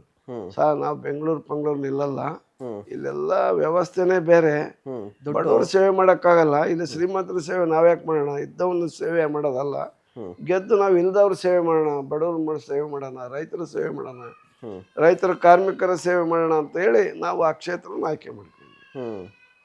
ಅದು ಏನು ಶಾಪನೇನು ಗೊತ್ತಿಲ್ಲ, ಅಲ್ಲೇ ನಿಂತ್ಕೊಂಡು ಸೋತ್ಕೊಂತ ಬಂದೆ. ಮೊನ್ನೆ ಗೆದ್ಬಿಡ್ತಾ ಇದ್ದೆ, ಅದು ನನ್ನ ಸ್ವಯಂಕೃತ ಅಪರಾಧ. ಕೆಲವ್ರನ್ನ ವಿಶ್ವಾಸಕ್ಕೆ ತೆಗೆದುಕೊಂಡು ಚುನಾವಣೆಯಲ್ಲಿ 23 ಚುನಾವಣೆಯಲ್ಲಿ ಹೋಗ್ಬಿಟ್ಟಿದ್ರೆ ಆಮೇಲೆ ಹಣದ ಕೊರತೆನೂ ಕೂಡ ಬಂತು. ದುಡ್ಡು ಎಷ್ಟು ಮುಖ್ಯ ಎಲೆಕ್ಷನ್ಗೆ ಅಂತ ಇಷ್ಟು ಅದನ್ನ ಮಾತಾಡಂಗೇ ಇಲ್ಲ. ಆ ದುಡ್ಡಿನ ಬಗ್ಗೆ ಮಾತಾಡಂಗೆ ಇಲ್ಲ ಬಹಿರಂಗವಾಗಿ ನಾವು. ಹಣನೂ ಮುಖ್ಯ, ಜಾತಿ ಮುಖ್ಯ, ಎಲ್ಲ. ರಾಜಕಾರಣ ಏನಾಗಿದೆ ಅಂದ್ರೆ ಈ ಜಾತಿ ಬಲ, ಚೋಳ ಬಲ, ಹಣದ ಬಲ. ಆಗಿನ ರಾಜಕೀಯಕ್ಕೆ ಅಂದ್ರೆ ನೀವು ಯೂತ್ ಕಾಂಗ್ರೆಸ್ ಅಲ್ಲಿ ಇದ್ರಿ, ಆಗಿನ ರಾಜಕೀಯಕ್ಕೆ ಈಗಿನ ರಾಜಕೀಯಕ್ಕೆ ಏನ್ ಅನ್ಸ್ತಾ ಇದೆ ನಿಮ್ಗೆ? ಭಾರಿ ವ್ಯತ್ಯಾಸ. ಆಗ ನೋಡ್ರಿ ಇಂದಿರಾ ಗಾಂಧಿ ಇದ್ರು, ರಾಜೀವ್ ಗಾಂಧಿ ಅವರು ಇದ್ರು. ನಮ್ಮ ಕಣ್ಣು ಮುಂದೆನೆ ವಿಧಾನಸೌಧ ನೋಡಿದವರನ್ನು, ಬೆಂಗಳೂರು ನೋಡಿದವರನ್ನು ವಿಧಾನಸಭೆ ಸದಸ್ಯನಾಗಿ ಬರ್ತಾ ಇದ್ದ. ಬೆಂಗಳೂರೇ ನೋಡಿಲ್ಲ, ವಿಧಾನಸೌಧ ನೋಡಿಲ್ಲ ಅಂಥವ್ರೆಲ್ಲ ವಿಧಾನಸಭೆಯ ಸದಸ್ಯರಾಗಿ ಬರ್ತಾ ಇದ್ರು. ಪಾರ್ಲಿಮೆಂಟ್ ಅನ್ನೋದು ಅವ್ರಿಗೆ ಗಗನ ಕುಸುಮ ಬಿಡಿ. ಡೆಲ್ಲಿನಲ್ಲಿ ಹೋಗ್ತಾರೆ, ವಿಮಾನ ಹತ್ತಿಲ್ಲ ಅಂಥವ್ರೆಲ್ಲ ಪಾರ್ಲಿಮೆಂಟ್ ಮೆಂಬರ್ಗಳು ಆದ್ರು ನಮ್ಮ ಕಣ್ಣೆದುರಿಗೆ. ನಾವು ದೇವರಾಜ ಅರಸು ನಂತರ ಬಂದಂಥ ನಮ್ಮ ಕಾಂಗ್ರೆಸ್ ಸರ್ಕಾರ ಇದೆಯಲ್ಲ, ಭಾಳ ಬಡವರು ದುರ್ಬಲರಿಗೆ ಟಿಕೆಟನ್ನು ಕೊಟ್ಟು ಅವ್ರನ್ನ ಶಾಸಕರನ್ನಾಗಿ ಮಾಡಿದರು, ಸಂಸತ್ ಸದಸ್ಯರನ್ನಾಗಿ ಮಾಡಿದರು, ಮಂತ್ರಿಗಳನ್ನಾಗಿ ಮಾಡಿದರು. ಇಂದಿರಾ ಗಾಂಧಿ ಅವರ ಆಳ್ವಿಕೆಯಲ್ಲಿ ಅಂತೂ ಕೂಡ 70ರ ದಶಕದಲ್ಲಿ ಈ ನಮ್ಮ ದೇವರಾಜ ಅರಸುರವರು ಅತ್ಯಂತ ದುರ್ಬಲ ವರ್ಗದವರಿಗೆ ರಾಜಕೀಯ ಶಕ್ತಿಯನ್ನು ಕೊಟ್ಟರು, ಆರ್ಥಿಕ ಶಕ್ತಿಯನ್ನು ಕೂಡ ಕೊಟ್ಟರು. ಇಂದಿರಾ ಗಾಂಧಿ ಆಳ್ವಿಕೆ ಏನಿದೆಯಲ್ಲ, ಅದು ದೊಡ್ಡ ಈ ದಲಿತರ ಬಡವರ ಒಂದು ಆರ್ಥಿಕ ಸ್ವಾತಂತ್ರ್ಯ ಸಿಕ್ಕಂಥ ಇದು ಅದು ವರ್ಷಗಳು. ಬ್ಯಾಂಕ್ ರಾಷ್ಟ್ರೀಕರಣ ಮಾಡೋದ್ರ ಮೂಲಕ, ಆಮೇಲೆ ಉಳುವನೆ ಭೂಮಿಯ ಒಡೆಯ ಅನ್ನೋದು, ಅವೆಲ್ಲ ಯೋಜನೆಗಳಿದಾವಲ್ಲ. ಆಮೇಲೆ ಗರೀಬಿ ಹಟಾವು, ಬಡತನ ನಿರ್ಮೂಲನೆ ಆಗಬೇಕು. ಇವತ್ತೇನಾದರೂ ಸಿದ್ದರಾಮಯ್ಯನವರು ಈ ಯೋಜನೆಗಳು ಕೊಟ್ರಲ್ಲ, ಪಂಚ ಜನ ಕಲ್ಯಾಣ ಯೋಜನೆಗಳು, ಅವೆಲ್ಲವೂ ಕೂಡ ಇಂದಿರಾ ಗಾಂಧಿ ಅವರ ಕನಸನ್ನು ನನಸು ಮಾಡಿದ್ದಾರೆ ಅಂತ ಅನ್ನಿಸ್ತಾ ಇದೆ ನನಗೆ. ಇವತ್ತು ರಾಜ್ಯದಲ್ಲಿ ಬಡತನ ಮುಕ್ತ, ಹಸಿವು ಮುಕ್ತ ರಾಜ್ಯ ಆಗಿದೆ. ದೇಶದಲ್ಲಿ ಯಾವ ರಾಜ್ಯನೂ ಕೂಡ ಇಷ್ಟೊಂದು ಬಡವರಿಗೆ ಉಪಕಾರ ಮಾಡಿದಂಥ ರಾಜ್ಯಗಳು ಇಲ್ಲ. ಅಷ್ಟೊಂದು ಕೆಲಸ ಮಾಡಿದಂಥವರು ನಮ್ಮ ನಾಯಕರಾದಂಥ ಮುಖ್ಯಮಂತ್ರಿ ಸಿದ್ದರಾಮಯ್ಯನವರು ಅಂತ ಭಾಳ ನಾನು ಹೆಮ್ಮೆಯಿಂದ ಹೇಳಲಿಕ್ಕೆ ಇಚ್ಛೆಪಡ್ತೀನಿ. ಇಲ್ಲ, ನಾನು ಸಿದ್ದರಾಮಯ್ಯನವ್ರ ವಿಚಾರಕ್ಕೆ ಬರ್ತೀನಿ. ಅದಕ್ಕೂ ಮೊದಲು ಇಂದಿರಾ ಗಾಂಧಿ ಅವರನ್ನ ಪರ್ಸನಲ್ ಆಗಿ ಮೀಟ್ ಆಗಿದ್ದುಂಟಾ, ಒಡನಾಟ ಇತ್ತ ನಿಮಗೆ? ಮತ್ತೆ ಇಂದಿರಾ ಗಾಂಧಿ ಅವ್ರ ಜೊತೆ ಕಾರ್ನಲ್ಲೇ ಬಂದ್ಬಿಟ್ಟಿದ್ವಿ ನಾವು 78ರಲ್ಲಿ. ಹೇಳ್ಬೋದಾ ಏನಾದ್ರು? 78ರಲ್ಲಿ ಇಂದಿರಾ ಗಾಂಧಿ ಅವರು ಎಮರ್ಜೆನ್ಸಿ ಮುಗ್ದಾಗಿತ್ತು. ಅವಾಗ ಈ ಬೇರೆ ಬೇರೆ ಈ ವಿರುದ್ಧವಾಗಿರ್ತಕ್ಕಂಥ BJP, ABVP ಇವೆಲ್ಲ ಇದಾರಲ್ಲ, ಇಂದಿರಾ ಗಾಂಧಿ ರಾಜ್ಯದಲ್ಲಿ ಪ್ರಚಾರ ಮಾಡಬಾರ್ದು. ಯಾಕಂದ್ರೆ ಆಕೆ ಅಮ್ಮ ಬರ್ತಾಳಂದ್ರೆ ಬಂಡಿ ಕಟ್ಕೊಂಬರೋರು, ಟ್ಯಾಕ್ಟ್ರಿಯಲ್ಲಿ ಬರೋರು ಜನ ನೋಡೋಕೆ, ಜನ ಸಾಗರದಂತೆ ಬಂದು ಅಲ್ಲಿ ನೆರೆಯೋರು. ಈಗ ನಾವು ಸಭೆ ಮಾಡ್ಬೇಕು ಅಂತಂದ್ರೆ ಎಲ್ಲ ಕಡೆಗೂ ಕೂಡ ಬಸ್ ಸೌಕರ್ಯ ಮಾಡಿಕೊಡ್ಬೇಕು, ಕಾರ್ ಸೌಲಭ್ಯ ಮಾಡಿಕೊಡ್ಬೇಕು, ಬೇರೆ ಬೇರೆ ವ್ಯವಸ್ಥೆ ಎಲ್ಲ ಮಾಡಿ ಜನನ ಕರೆ ತಂದು ಬಲವಂತವಾಗಿ ಕುಂದ್ರಿಸಿ ನಮ್ಮ ಭಾಷಣ ಕೇಳ್ರಿ ಅಂತಂದೇಳಿ. ಅವಾಗ ಇಂದಿರಾ ಗಾಂಧಿ ಬರ್ತಾಳೆ ಅಂತ ಗೊತ್ತಾಗ್ಬಿಟ್ರೆ ಬಾಯಿಂದ ಬಾಯಿಗೆ ಪ್ರಚಾರ, ಗೊತ್ತಾಯ್ತಾ? ಸಾವಿರಾರು ಜನ, ಲಕ್ಷಾಂತರ ಜನ ಬಂದು ಅವ್ರ ನೋಡ್ಲಿಕ್ಕೆ ಮತ್ತು ಅವ್ರ ಭಾಷಣ ಕೇಳಲಿಕ್ಕೆ ಸ್ವಯಂ ಪ್ರೇರಿತವಾಗಿ ಬಂದು ನೆರಿತಾ ಇದ್ರು. ಆ 78ರಲ್ಲಿ ಅವ್ರು ಚುನಾವಣೆಗೆ ಬಂದ್ರಲ್ಲ, ಅಲ್ಲೆಲ್ಲೇ ಕಲ್ಲು ಹೊಡೆಯೋದು ಅವ್ರಿಗೆ. ಆಮೇಲೆ ಅದು ಹೆಂಗೆ ಗೊತ್ತಾ, ಅವ್ರ ಇದಕ್ಕೆ ಅವ್ರ ಕಾರಿಗೆ ಇಂಪಲ ಕಾರು, ಕೆಂಪರಾಜ್ ಅರಸು ಅಂತ ಇದ್ರು, ದೇವರಾಜ್ ಅರಸು ಅವ್ರ ಬ್ರದರ್ ಅವರು, ಅವ್ರದ್ದು ಅದು ಯಾವುದೋ ಇಂಪಲ ಕಾರು. ಆ ಕಾರ್ಗೆ ಕಲ್ಲು ಹೊಡೆದ್ರೆ ಗ್ಲಾಸ್ ಹೊಡಿಬಾರ್ದು ಅಂತಂದೇಳಿ ಈ ವ್ಯಾನ್ಗಳಿಗೆ ಹಾಕಿರ್ತಾರೆ ನೋಡ್ರಿ ಜಲ್ರಿ, ಆ ರೀತಿ ರಕ್ಷಣಾ ಕವಚವನ್ನು ಹಾಕ್ಯಂಬಂದಿದ್ರು. ಅಲ್ಲಿ ಬರ್ತಾ ನಾವು ಅಲ್ಲಿ ದಾವಣಗೆರೆ ಮುಗಿಸ್ಕೊಂಡು ಜಗಳೂರು, ಚಳ್ಳಕೆರೆ, ಹಿರಿಯೂರಿಗೆ ಬರಬೇಕಾಗಿತ್ತು. ಅಲ್ಲಿ ಕಾರು ಕೆಟ್ಟೋಗ್ಬಿಡ್ತು, ಅವ್ರ ಕಾರೇ ಕೆಟ್ಟೋಗ್ಬಿಡ್ತು. ಹಿಂದೆ ನಾವು ಊಟ ತಗೊಂಡ್ಬರ್ತಾ ಇದ್ವಿ, ಈ ಶಾಮನೂರು ಶಿವಶಂಕರಪ್ಪನವ್ರದ್ದು ಮನೆ ಕಾರು, ಅವರು ಇದ್ರು, ಯಾರು ಇದ್ರು ಎಲ್ಲರೂ. ಆಮೇಲೆ ಇಂದಿರಾ ಗಾಂಧಿ ಅವ್ರನ್ನ ಇಳಿಸಿ ಆ ಕಾರ್ನಲ್ಲಿ ಕುಂದಿಸ್ಕೊಂಡು ಬಂದ್ವಿ. ಮತ್ತೊಂದು ಸಾರಿ ಕಡ್ತು, ಇನ್ನೊಂದು ಸರ್ತಿಗೆ ಅಲ್ಲಿ ನಮ್ಮ ಶಾಸಕರು, ಈಗ ಹಿಂದೆ ನಮ್ಮ ಪಾರ್ಟಿಯಲ್ಲಿದ್ದರು, ತಿಪ್ಪಾರೆಡ್ಡಿ ಅವರು ಅಂತಂದೇಳಿ, ಅವ್ರ ಕಾರ್, ಅವ್ರದ್ದು ಕಾರ್ ಇತ್ತು. ಅವರು ಒಂದು ಸ್ವಲ್ಪ ಶ್ರೀಮಂತರಿದ್ರು, ಅವ್ರದ್ದೊಂದು ಕಾರ್ಗಳು ಎಲ್ಲ ಊರಲ್ಲಿ ಒಂದು 10-15 ಕಾರ್ ಇರ್ಬೇಕಾದ್ರೆ ಹೆಚ್ಚಾತಾಗ ಆಗ. ಈಗದವು ಎಲ್ಲ ಕಾರ್ಗಳು ಮನೆ ಮನೆಗೆ, ಎಲ್ಲ ಮನೆ ಮನೆಗೂ ಕಾರ್ ಅದಾವೆ, ಎಲ್ಲರ ಹತ್ರ ಇದಾವೆ. ಅವಾಗ ಜಾಸ್ತಿ ಇರಲಿಲ್ಲ. ಅವರು ಬಂದರು, ಅವ್ರ ಗಾಡಿಯಲ್ಲೇ ಕುಂದಿಸ್ಕೊಂಡು ನಾವು ಅವ್ರು ಕುತ್ಕೊಂಡು ಇದಕ್ಕೆ ಕರ್ಕೊಂಬಂದ್ವಿ, ಎಲ್ಲಿಗೆ? ಜಗಳೂರಿಗೆ. ಜಗಳೂರಿಂದ ಮತ್ತೆ ಆಮೇಲೆ ಚಳ್ಳಕೆರೆಯಿಂದ ಅಲ್ಲಿಗೆ ಹೋದ್ವಿ. ಸಭೆ ಸಮಾರಂಭ ಅಲ್ಲಿ ಇಲ್ಲಿ ನೋಡಿದ್ದು ಇಂದಿರಾ ಗಾಂಧಿ ಅವರು. ಓಕೆ, ಈಗ ಸಿದ್ದರಾಮಯ್ಯನವ್ರ ವಿಚಾರಕ್ಕೆ ಬರ್ತೀನಿ. ಈಗ ಆಗಲೇ ಹೇಳ್ತಾ ಇದ್ರಿ ನಮ್ಮ ಮುಖ್ಯಮಂತ್ರಿಗಳು ಸಿದ್ದರಾಮಯ್ಯನವರು ಅಂತ ಹೇಳಿ. ಸೊ ಸಿದ್ದರಾಮಯ್ಯನವ್ರ ಬಗ್ಗೆ ಯಾಕೆ ಅಷ್ಟೊಂದು ಪ್ರೀತಿ ನಿಮಗೆ ಅಂತ ಹೇಳಿ? ಸಿದ್ದರಾಮಯ್ಯನವರ ಬಗ್ಗೆ ಯಾಕೆ ಪ್ರೀತಿ ಅಂದರೆ, ನಾವು ಯಾವ ತತ್ವ ಸಿದ್ಧಾಂತವನ್ನು ನಂಬಿದ್ದೀವಿ, ಯಾವ ಸಮುದಾಯಗಳನ್ನು ಉದ್ಧಾರ ಮಾಡಬೇಕು ಅಂತಂದೇಳಿ ನಾವು ಕನಸನ್ನು ಕಟ್ಕೊಂಡಿದ್ದೀವಿ. ಆಮೇಲೆ ಮಾಡಬೇಕು ಅಂತಕ್ಕಂಥ ಒಂದು ಬದ್ಧತೆ ನಮ್ಮಲ್ಲಿ ಏನಿದೆಯಲ್ಲ, ಆ ಬದ್ಧತೆನೆಲ್ಲವನ್ನು ಸಾಕಾರಗೊಳಿಸಿದಂಥವ್ರು ಸಿದ್ದರಾಮಯ್ಯನವರು. ಬಡವರು, ದೀನದಲಿತರು, ಅಸ್ಪೃಶ್ಯರು, ಅಸಂಘಟಿತರು, ನಿರ್ಲಕ್ಷ್ಯಕ್ಕೊಳಗಾದಂಥ ಸಮುದಾಯಗಳಿಗೆ ನ್ಯಾಯವನ್ನು ಕೊಡ್ತಕ್ಕಂಥದ್ದು, ಅವ್ರ ಬಗ್ಗೆ ಇರ್ತಕ್ಕಂಥ ಒಂದು ಕಳಕಳಿ, ಸಾಮಾಜಿಕ ನ್ಯಾಯ, ಅಹಿಂದ ಅಂದರೆ ಅದೇ ಎಲ್ಲರೂ ಅಹಿಂದ ಅಂದರೆ ಎಲ್ಲ ಜಾತಿಯವರು ಬರ್ತಾರೆ. ಹಾಂ, ಹಿಂದುಳಿದ, ಅಲ್ಪಸಂಖ್ಯಾತ, ದಲಿತರು ಅಂತಂದೇಳಿ. ಈಗ ಆ ವರ್ಗದ ಬಗ್ಗೆ ಅವ್ರಿಗೆ ಅಪಾರವಾದಂಥ ಕಾಳಜಿ ಕಳಕಳಿ ಇರೋದ್ರಿಂದ ನಾವು ಅವ್ರ ಬಗ್ಗೆ ಹೆಚ್ಚು ಪ್ರೀತಿ ಗೌರವ ಇಟ್ಕೊಂಡು ಅವ್ರನ್ನ ಹಿಂಬಾಲಿಸ್ತಾ ಇದ್ವಿ ಅಷ್ಟೇ. ಅಂದರೆ ಈಗ ಸಿದ್ದರಾಮಯ್ಯನವರು JDS ಇಂದ ಕಾಂಗ್ರೆಸ್ಗೆ ಬಂದವರು, ನೀವು ಮೂಲತಃ ಕಾಂಗ್ರೆಸ್ಸಿಗರೇ ಆಗಿದ್ರಿ. ಸೊ ಸಿದ್ದರಾಮಯ್ಯನವರನ್ನ ನೀವು JDS ಅಲ್ಲಿ ಇದ್ದಾಗ ಯಾವ ರೀತಿ ನೋಡ್ತಾ ಇದ್ರಿ, ಕಾಂಗ್ರೆಸ್ಗೆ ಬಂದ ಮೇಲೆ ಹೇಗಿತ್ತು ಅಂತ? JDS ಅಲ್ಲಿ ಇದ್ದಾಗ ಏನಾದರೂ ಒಡನಾಟ ಇತ್ತ ಅಂತ? ಇಲ್ಲ, ಅವಾಗಿರಲಿಲ್ಲ. ಅಂದರೆ ಅವರು JDS ನಿಂದ ಉಪಮುಖ್ಯಮಂತ್ರಿ ಆಗಿದ್ರು, ಹಣಕಾಸು ಮಂತ್ರಿನೂ ಆಗಿದ್ರು. ಆ ಸಂದರ್ಭದಲ್ಲಿ ಯಾವುದೋ ಒಂದು ಕೆಲಸಕ್ಕೆ ಹೋಗಿದ್ದೆ ನಾನು. ಒಂದು 2 ಸತಿ ಭೇಟಿ ಮಾಡಿದ್ದೀನಿ. ಫಸ್ಟ್ ಟೈಮ್ ಮೀಟ್ ಮಾಡಿದ್ವಿ, ಅವಾಗಲೇ ಮಾಡಿದ್ವಿ. ಬಟ್ ಅವಾಗ ಅಷ್ಟೊಂದು ಅವರು ನಾವು ಗೊತ್ತು ನಮಗೆ, ಯೂತ್ ಕಾಂಗ್ರೆಸ್ ಪ್ರೆಸಿಡೆಂಟು ಆಂಜನೇಯ ಅನ್ನೋದು ಅವ್ರಿಗೆ ಗೊತ್ತಿತ್ತು. ಪೇಪರ್ ಗೀಪರ್ ಎಲ್ಲ ನೋಡೋರಲ್ಲ, ಆ ಪಾರ್ಟಿ ಈ ಪಾರ್ಟಿ ಲೀಡರ್ಗಳು ಪರಿಚಯ ಇದ್ದೇ ಇರ್ತೈತಿ. ನೋಡದೇ ಇದ್ರು ಕೂಡ ಪತ್ರಿಕೆ ಮೂಲಕ ಆದರೂ ಇರುತ್ತೆ. ಹಿಂಗಾಗಿ ಒಂದು 2-3 ಸತಿ ಭೇಟಿ ಮಾಡಿದ್ದೆ ನಾನು ಅವಾಗ. ಓಕೆ, ಸಿದ್ದರಾಮಯ್ಯನವರನ್ನ ಈ ಬಾರಿ ಕೆಳಗಿಳಿಸಿದ್ದು ಇದನ್ನ ನೀವು ನಿರೀಕ್ಷೆ ಮಾಡಿದ್ರಾ ಅಂತ ಹೇಳಿ? 3 ವರ್ಷಕ್ಕೆ ಕೆಳಗಿಳಿಸ್ತಾರೆ ಸಿದ್ದರಾಮಯ್ಯನವರನ್ನ ಅಂತ ಹೇಳಿ ನಿರೀಕ್ಷೆ ಮಾಡಿದ್ರಾ? ನೀವೇನಾದರೂ ಶಾಕಿಂಗ್ ಆಗಿತ್ತಾ ಅಥವಾ ನಿಮಗೆ? ಅಲ್ಲ, ನಿರೀಕ್ಷೆ ಇರಲಿಲ್ಲ. ಯಾಕಂದರೆ ಸಿದ್ದರಾಮಯ್ಯನವರ ಜನ್ಮದಿನೋತ್ಸವ ಮಾಡಿದ್ವಿ, ಚುನಾವಣೆ ಸಿದ್ದರಾಮೋತ್ಸವ ದಾವಣಗೆರೆ 17-18ರಲ್ಲಿ ಮಾಡಿದ್ವಲ್ಲ. ಆಗ ರಾಹುಲ್ ಗಾಂಧಿ ಬಂದರು. ಇಡೀ ಒಂದು 30-40 ಕಿಲೋಮೀಟ್ರ್ ಎಲ್ಲ ಕಡೆಗೆ ಸುತ್ತ ನ್ಯಾಷನಲ್ ಹೈವೇಗಳು, ಆ ಒಂದು ದಾವಣಗೆರೆ ಬರ್ತಕ್ಕಂಥ ಶಿವಮೊಗ್ಗ ರಸ್ತೆ ಇರ್ಬೋದು, ಬಳ್ಳಾರಿ ರಸ್ತೆ ಇರ್ಬೋದು, ಯಾವ್ಯಾವ ರಸ್ತೆಗಳು ಇದ್ವಲ್ಲ ಅವೆಲ್ಲವೂ ಕೂಡ ಒಂದು 30-40 ಕಿಲೋಮೀಟ್ರುಗಳ ಕಾಲ ಉದ್ದಕ್ಕೂ ಕೂಡ ಸ್ತಬ್ಧವಾಗಿತ್ತು. ಎಲ್ಲ ಬಂದು ಜಾಮ್ ಆಗಿಬಿಟ್ಟಿತ್ತು. ಆಮೇಲೆ ಜನ, ನಾವು ಯಾವಾಗಲೂ ಏನಪ್ಪ ಒಂದು ಕಾರ್ಯಕ್ರಮ ಮಾಡ್ತೀವಲ್ಲ, ಜನ ಬಂದರೋ ಇಲ್ಲೋ ಅಂತಂದೇಳಿ ಒಂದು ಹತ್ರ ಕಾಯ್ತಾ ಇರ್ತೀವಿ. ಜನ ಬಂದರು ಅಂದಮೇಲೆ ಅಲ್ಲಿ ಹೋಗ್ತೀವಿ. ಅದು ಹಂಗಾಗಲಿಲ್ಲ, ರಾತ್ರಿನೇ ಜನ ತುಂಬಿಟ್ರು ಅಲ್ಲಿ. ರಾತ್ರಿನೇ ಬಂದು ಚೇರ್ ಹಿಡ್ಕೊಂಡು ಅಷ್ಟು ಚೇರ್ನಲ್ಲಿ ಕುತ್ಕೊಂಡ್ಬಿಟ್ಟಿದ್ವು. ಮಧ್ಯರಾತ್ರಿ ಬೆಳಗ ಮುಂಜಾನೆ ಎಲ್ಲ ಹಾಕಿದ ಲಕ್ಷಾಂತರ ಚೇರ್ಗಳೆಲ್ಲ ತುಂಬಿಬಿಟ್ಟಿದ್ವು. ಆ ಒಂದು ಸಿದ್ದರಾಮಯ್ಯನವರ 75ನೇ ಏನು ಜನ್ಮದಿನೋತ್ಸವ ನಡೀತಲ್ಲ, ಅದು ಒಂದು ಟರ್ನಿಂಗ್ ಪಾಯಿಂಟ್ ಕಾಂಗ್ರೆಸ್ಗೆ, ದಿಕ್ಸೂಚಿ ಆಯಿತು. ಆಗ ಕಾಂಗ್ರೆಸ್ ಅಧ್ಯಕ್ಷರು DK ಶಿವಕುಮಾರ್ ಇದ್ದರು. ಅವ್ರೇನು ಮಾಡಿದರು, ಇಲ್ಲಿ ಚಿತ್ರದುರ್ಗದಲ್ಲಿ ಮುರುಘಾ ಮಠದಲ್ಲಿ ಒಂದು ಕಾರ್ಯಕ್ರಮನ ಆಯೋಜಿಸ್ಬಿಟ್ರು.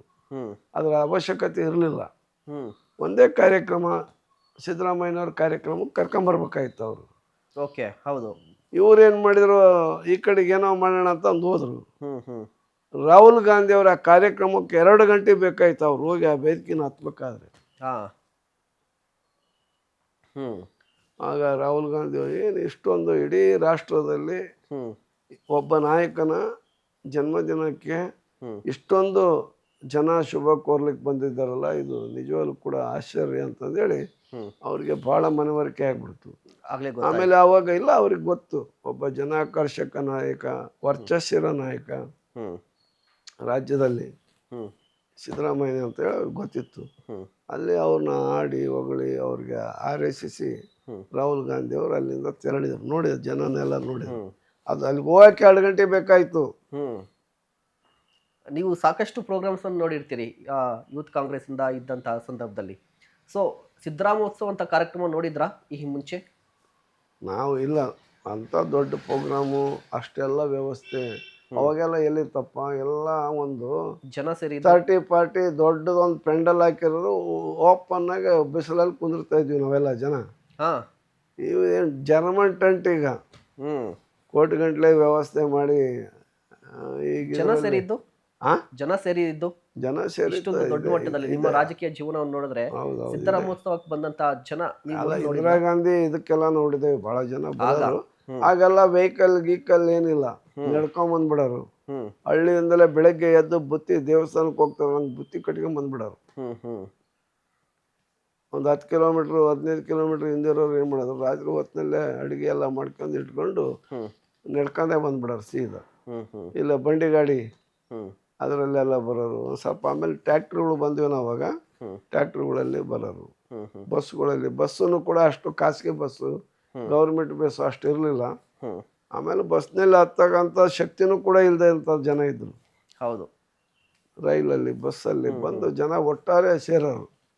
ಇಂದಿರಾ ಗಾಂಧಿ ಅವ್ರಿಗೆ ನೋಡಿದ್ವಿ ನಾವು. ಅದಾದ ಬಿಟ್ರೆ ಸಿದ್ದರಾಮೋತ್ಸವ ಕಾರ್ಯಕ್ರಮ. ಸಿದ್ದರಾಮೋತ್ಸವ ಬಟ್ ಅವತ್ತೇ ಬೇರೆ ಪ್ರೋಗ್ರಾಮ್ ಇತ್ತು ಅಂತ ನೀವು ಹೇಳ್ತಾ ಇದ್ರಲ್ವಾ, ಡಿ ಕೆ ಶಿವಕುಮಾರ್ ಅವರು ಬೇರೆ ಪ್ರೋಗ್ರಾಮ್ ಅನ್ನು ಆಯೋಜನೆ ಮಾಡಿದ್ರು ಅಂತ. ಅದು ಇಂಟೆನ್ಷನಲಿನಾ, ಅಂದ್ರೆ ಬೇಕಂತಲೇ ಮಾಡಿದ್ರಾ ಅಂತ ಹೇಳಿ? ಅವಶ್ಯಕತೆ ಇರಲಿಲ್ಲ. ಹಾ. ಅವ್ರು ರಾಹುಲ್ ಗಾಂಧಿ ಅವರು ಇದಕ್ಕೋಸ್ಕರ ಬಂದಿದ್ರು. ಇದ್ರ ಮಧ್ಯದಲ್ಲಿ ಇವರು ಹೆಲಿಕಾಪ್ಟರ್ ತಂದು ಇಲ್ಲಿ ಇಳಿಸ್ಬಿಟ್ರು ಚಿತ್ರದುರ್ಗದಲ್ಲಿ. ನಮಗೆಲ್ಲ ಇರ್ರಿ ಅಂದ್ರು. ಅಂತೇಳಿ ನಾವು ಅಲ್ಲಿ ಇರಲಿಲ್ಲ. ನಾನೇನಾರು ಅಲ್ಲಿ ಇದ್ಬಿಟ್ಟಿದ್ನಿ ಅಂದ್ರೆ ನಾನು ಅಲ್ಲಿ ಭಾಷಣ ಮಾಡೋಕ್ಕೂ ಆಗ್ತಿರ್ಲಿಲ್ಲ. ಸಿದ್ದರಾಮೋತ್ಸವಕ್ಕೆ ಅಲ್ಲಿ ಸ್ಟೇಜ್ ತಲುಪಕ್ಕೆ ಆಗ್ತಿದ್ದಿಲ್ಲ. ರಾಹುಲ್ ಗಾಂಧಿ ಅವರೇ ಪೊಲೀಸ್ ರಕ್ಷಣೆಯಲ್ಲಿ 2 ಗಂಟೆಗೆ ಹೋಗಿದ್ದಾರೆ. ನಾವಿಲ್ಲೆಲ್ಲರೂ ಚಿತ್ರದುರ್ಗದಲ್ಲಿ ಇವ್ರ ಮಾತು ಕೇಳ್ಕೊಂಡು ಏನಾರು ಇದ್ದದ್ನಿ ಅಂದ್ರೆ ಆಗ್ತಿರಲಿಲ್ಲ. ನಾನು ಹೋಗ್ಬಿಟ್ಟೆ ಬೆಳಗ್ಗೆನೇ ಎದ್ದು ಸುಮ್ಮನೆ ಏನಾರು ಮಾಡ್ಕೊಳ್ಳಿ ಅಂತ. ಮತ್ತೆ ಸಿದ್ದರಾಮಯ್ಯನವರನ್ನ ಸಿಎಂ ಸ್ಥಾನದಿಂದ ಕೆಳಗಿಳಿಸಿದ್ದಾರಲ್ವಾ, ಈ ಸಂದರ್ಭದಲ್ಲಿ ಒಂದು ಆರೋಪ ಅಥವಾ ಒಂದು ಪ್ರಶ್ನೆ ಇದೆ ರಾಜ್ಯದಲ್ಲಿ.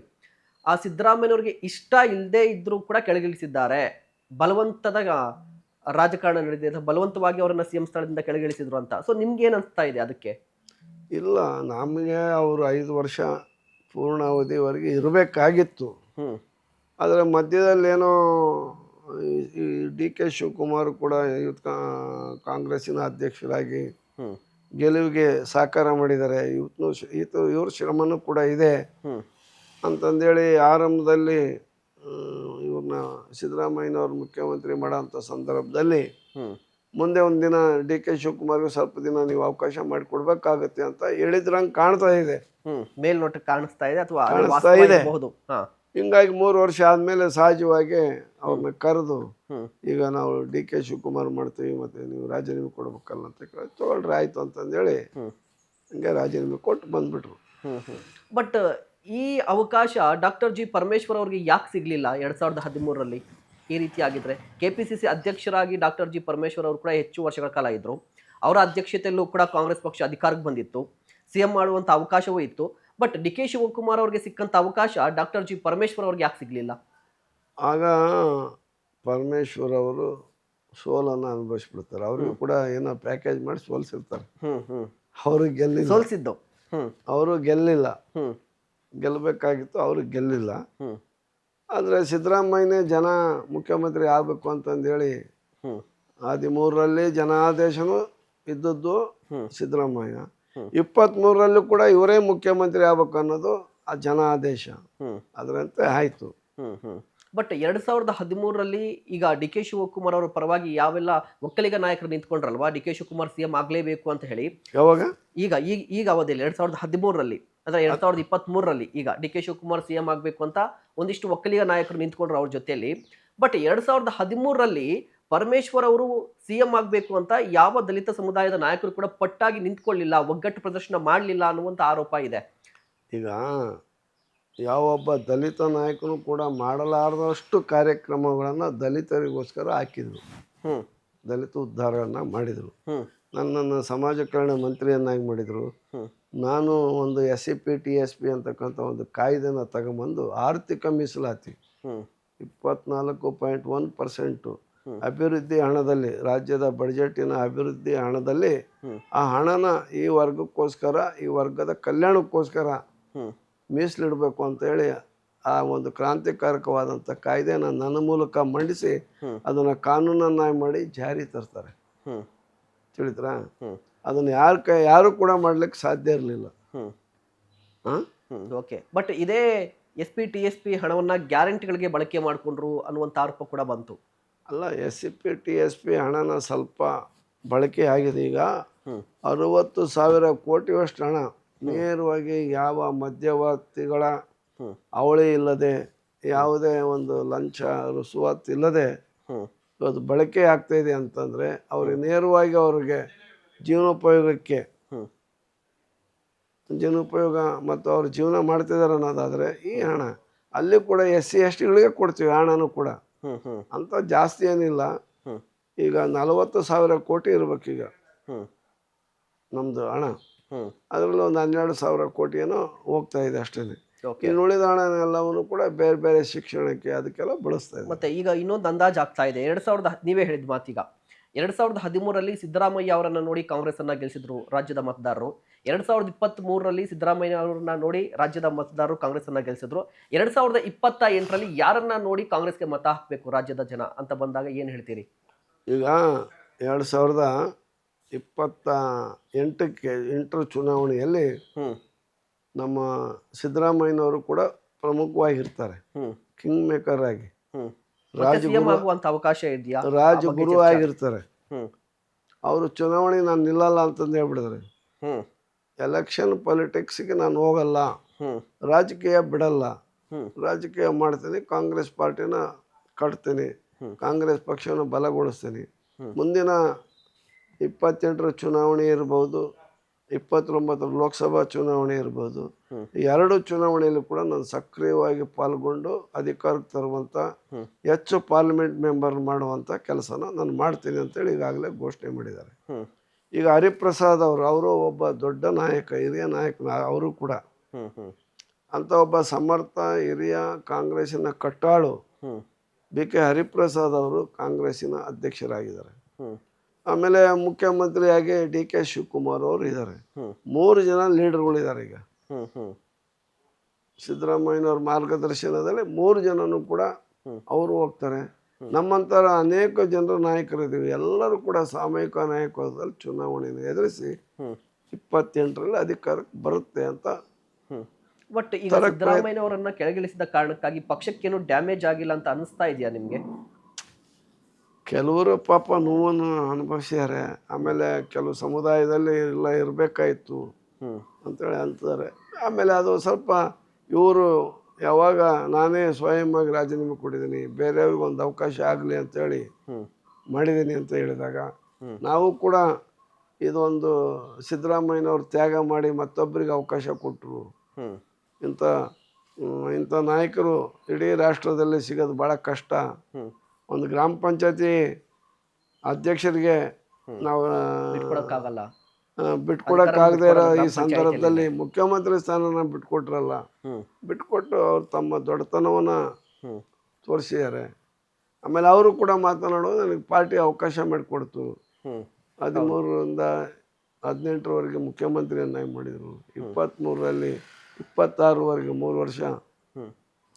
ಒಟ್ಟು ರಾಜ್ಯದಲ್ಲಿ ಯಾರು ಕೂಡ ಅಷ್ಟು ವರ್ಷಗಳ ಕಾಲ 8 ವರ್ಷಗಳ ಕಾಲ ಸುದೀರ್ಘವಾಗಿ ಮುಖ್ಯಮಂತ್ರಿ ಆಗಿರ್ತಕ್ಕಂಥ ಉದಾಹರಣೆ ಇಲ್ಲ. ಅದು ದಾಖಲೆಯ ವರ್ಷಗಳು, ದಾಖಲೆಯ ದಿನಗಳ ಆಡಳಿತವನ್ನು ಮಾಡಿದಂಥ ಒಂದು ಕೀರ್ತಿಗೆ ಒಳಪಡುವವರು ಯಾರಂದರೆ ಸಿದ್ದರಾಮಯ್ಯನವರು. ನಂತರ ದೇವರಾಜ ಅರಸು ಅವ್ರು ಬರ್ತಾರೆ. ಅವಧಿ ಹೌದು ಇಬ್ಬರು ಅವಧಿಯಲ್ಲೂ ಕೂಡ ಬಡಬರ ಉದ್ಧಾರ ಆಗಿದೆ. ಓಕೆ. ಈ ಮತ್ತೊಂದು ಮಾತಿದೆ, ಈಗ ನೀವು ಯೂತ್ ಕಾಂಗ್ರೆಸ್ನ ಅಧ್ಯಕ್ಷರಾಗಿದ್ರಿ ಈ ಹಿಂದೆ. ಅದೇ ಸಂದರ್ಭದಲ್ಲಿ ಡಿ ಕೆ ಶಿವಕುಮಾರ್ ಅವರು ಕೂಡ ಯೂತ್ ಕಾಂಗ್ರೆಸ್ನ ಅಧ್ಯಕ್ಷರಾಗಿದ್ದು ಜಿಲ್ಲಾ ಮಟ್ಟಕ್ಕೆ. ಸೊ ಆಗ ನಿರೀಕ್ಷೆ ಮಾಡಿದ್ರ ಡಿ ಕೆ ಶಿವಕುಮಾರ್ ಅವರು ಮುಂದೊಂದು ದಿನ ಮುಖ್ಯಮಂತ್ರಿ ಆಗ್ತಾರೆ ಅಂತ ಹೇಳಿ ನೀವು ನಿರೀಕ್ಷೆ ಮಾಡಿದ್ರ? ಡಿ ಕೆ ಶಿವಕುಮಾರ್ ಅವರ ಈ ನಾಯಕತ್ವ ಅಥವಾ ಮುಖ್ಯಮಂತ್ರಿಯ ಬಗ್ಗೆ ನೀವೇನು ಹೇಳ್ತೀರಿ ಅಂತ? ಈಗ ಡಿ ಕೆ ಶಿವಕುಮಾರ್ ನಾನು ರಾಜ್ಯ ಯುವ ಕಾಂಗ್ರೆಸ್ಸಿನ ಅಧ್ಯಕ್ಷರಾಗ ಜಿಲ್ಲಾ ಯುವ ಕಾಂಗ್ರೆಸ್ಸಿನ ಅಧ್ಯಕ್ಷರಾಗಿದ್ದರು. ಅದು ಹಂಗೆ ಮುಂದುವರಿತು, ನಾನು ಹಂಗೆ ಅವ್ರನ್ನ ಮುಂದುವರಿಸಿದೆ. ಆಮೇಲೆ ಆವಾಗ ಒಂದು ಸ್ವಲ್ಪ ಸಂಘಟಕರಿದ್ದರು. ಆಗ ಟೂರಿಂಗ್ ಥಿಯೇಟ್ರು ಅದು ಇದು ನಡೆಸ್ತಾ ಇದ್ರು. ಅಲ್ಲೆಲ್ಲ ಕಲ್ಲು ಬಂಡೆ ಅವು ಇವು ಎಲ್ಲ ಇದ್ವಲ್ಲ ಕನಕಪುರದಲ್ಲಿ, ಅದು ಇದು ಸಣ್ಣ ಪುಟ್ಟ ವ್ಯಾಪಾರ ಮಾಡ್ಕೊಂಡು ಇದ್ದಂಗೆ ಕಾಣ್ತತಿ. ಆಮೇಲೆ ಜಿಲ್ಲಾ ಪರಿಷತ್ತಿನ ಮೆಂಬರ್ ಆಗಿದ್ರು. ನಾನು ನಗರಸಭೆ ಸದಸ್ಯನಾಗಿದ್ದೆ ದಾವಣಗೆರೆಯಲ್ಲಿ. ಆಗ ಚಂದ್ರಶೇಖರ್ ಮೂರ್ತಿ ಅವರು ಇವ್ರ ಆಶೀರ್ವಾದ ಇತ್ತು ಇವ್ರಿಗೆ. ಆವಾಗ ಸಾತ್ನೂರಿಗೆ ಒಂದು ಕ್ಷೇತ್ರ ಇತ್ತು, ದೇವೇಗೌಡರು ಸ್ಪರ್ಧೆ ಮಾಡ್ತಾರೆ, ಅವ್ರನ್ನ ಸ್ಪರ್ಧೆ ಮಾಡಕ್ಕೆ ಇವ್ರು ನಿಲ್ಲಿಸ್ಬಿಟ್ರು. ಆವಾಗ ಅನ್ನಿಸ್ತು ನನಗೂ ಈ ದೇವೇಗೌಡನ ವಿರುದ್ಧ ಆವಾಗ ಒಂದು ಟಿಕೆಟ್ ಕೊಟ್ಟರು. ಟಿಕೆಟ್ ಕೊಟ್ಟಿದ್ದಾರೆ, ಸ್ಪರ್ಧೆ ಮಾಡಿದ್ದಾನೆ, ಮುಂದೆ ಒಂದಿನ ಒಳ್ಳೆ ಲೀಡ್ರ್ ಆಗ್ತಾನೆ ಅಂತ ಅನಿಸಿತ್ತು. ಆದರೆ ಈ ಮಟ್ಟಕ್ಕೆ ಬರ್ತಾರೆ ಅಂತ ನಾನು ಅನಿಸಿರಲಿಲ್ಲ. ಓಕೆ. ಆತನಿಗೇನಾಗ್ಬಿಡ್ತು, ಅದೆಲ್ಲ ಆಯ್ತಲ್ಲ, ಎಸ್ ಎಂ ಕೃಷ್ಣ ಅವ್ರು ಮುಖ್ಯಮಂತ್ರಿ ಆದ್ರಲ್ಲ, ಅವಾಗ ಪೂರ್ಣವಾಗಿ ಚೆನ್ನಾಗಿ ಬಳಸ್ಕೊಂಡ್ಬಿಟ್ರು ಇವರು. ಬೆಳೆದು ಅದು ಇದು ಎಲ್ಲ ರೀತಿಯ ಇದನ್ನು ಮಾಡ್ಕೊಂಡು ಹ್ಮ್ ಒಂದೇ ಸರ್ತಿಗೆ ಬಂದ್ಬಿಟ್ರು. ಅದು ಒಂದು turning point. S M Krishna ಅವ್ರು ಮುಖ್ಯಮಂತ್ರಿಯಾಗಿ ಹ್ಮ್ ಇವರು ಮಂತ್ರಿ ಆಗಿದ್ರಲ್ಲ, ಸೂಪರ್ ಸಿಎಂ ಆಗಿ ಇದ್ರು ಅನ್ನೋ ಮಾತು ಕೂಡ ಇರುತ್ತೆ ಆಗ. ಅಲ್ಲ ಅವ್ರಿಗೆ ಸ್ವಲ್ಪ ಇದು ಇತ್ತು.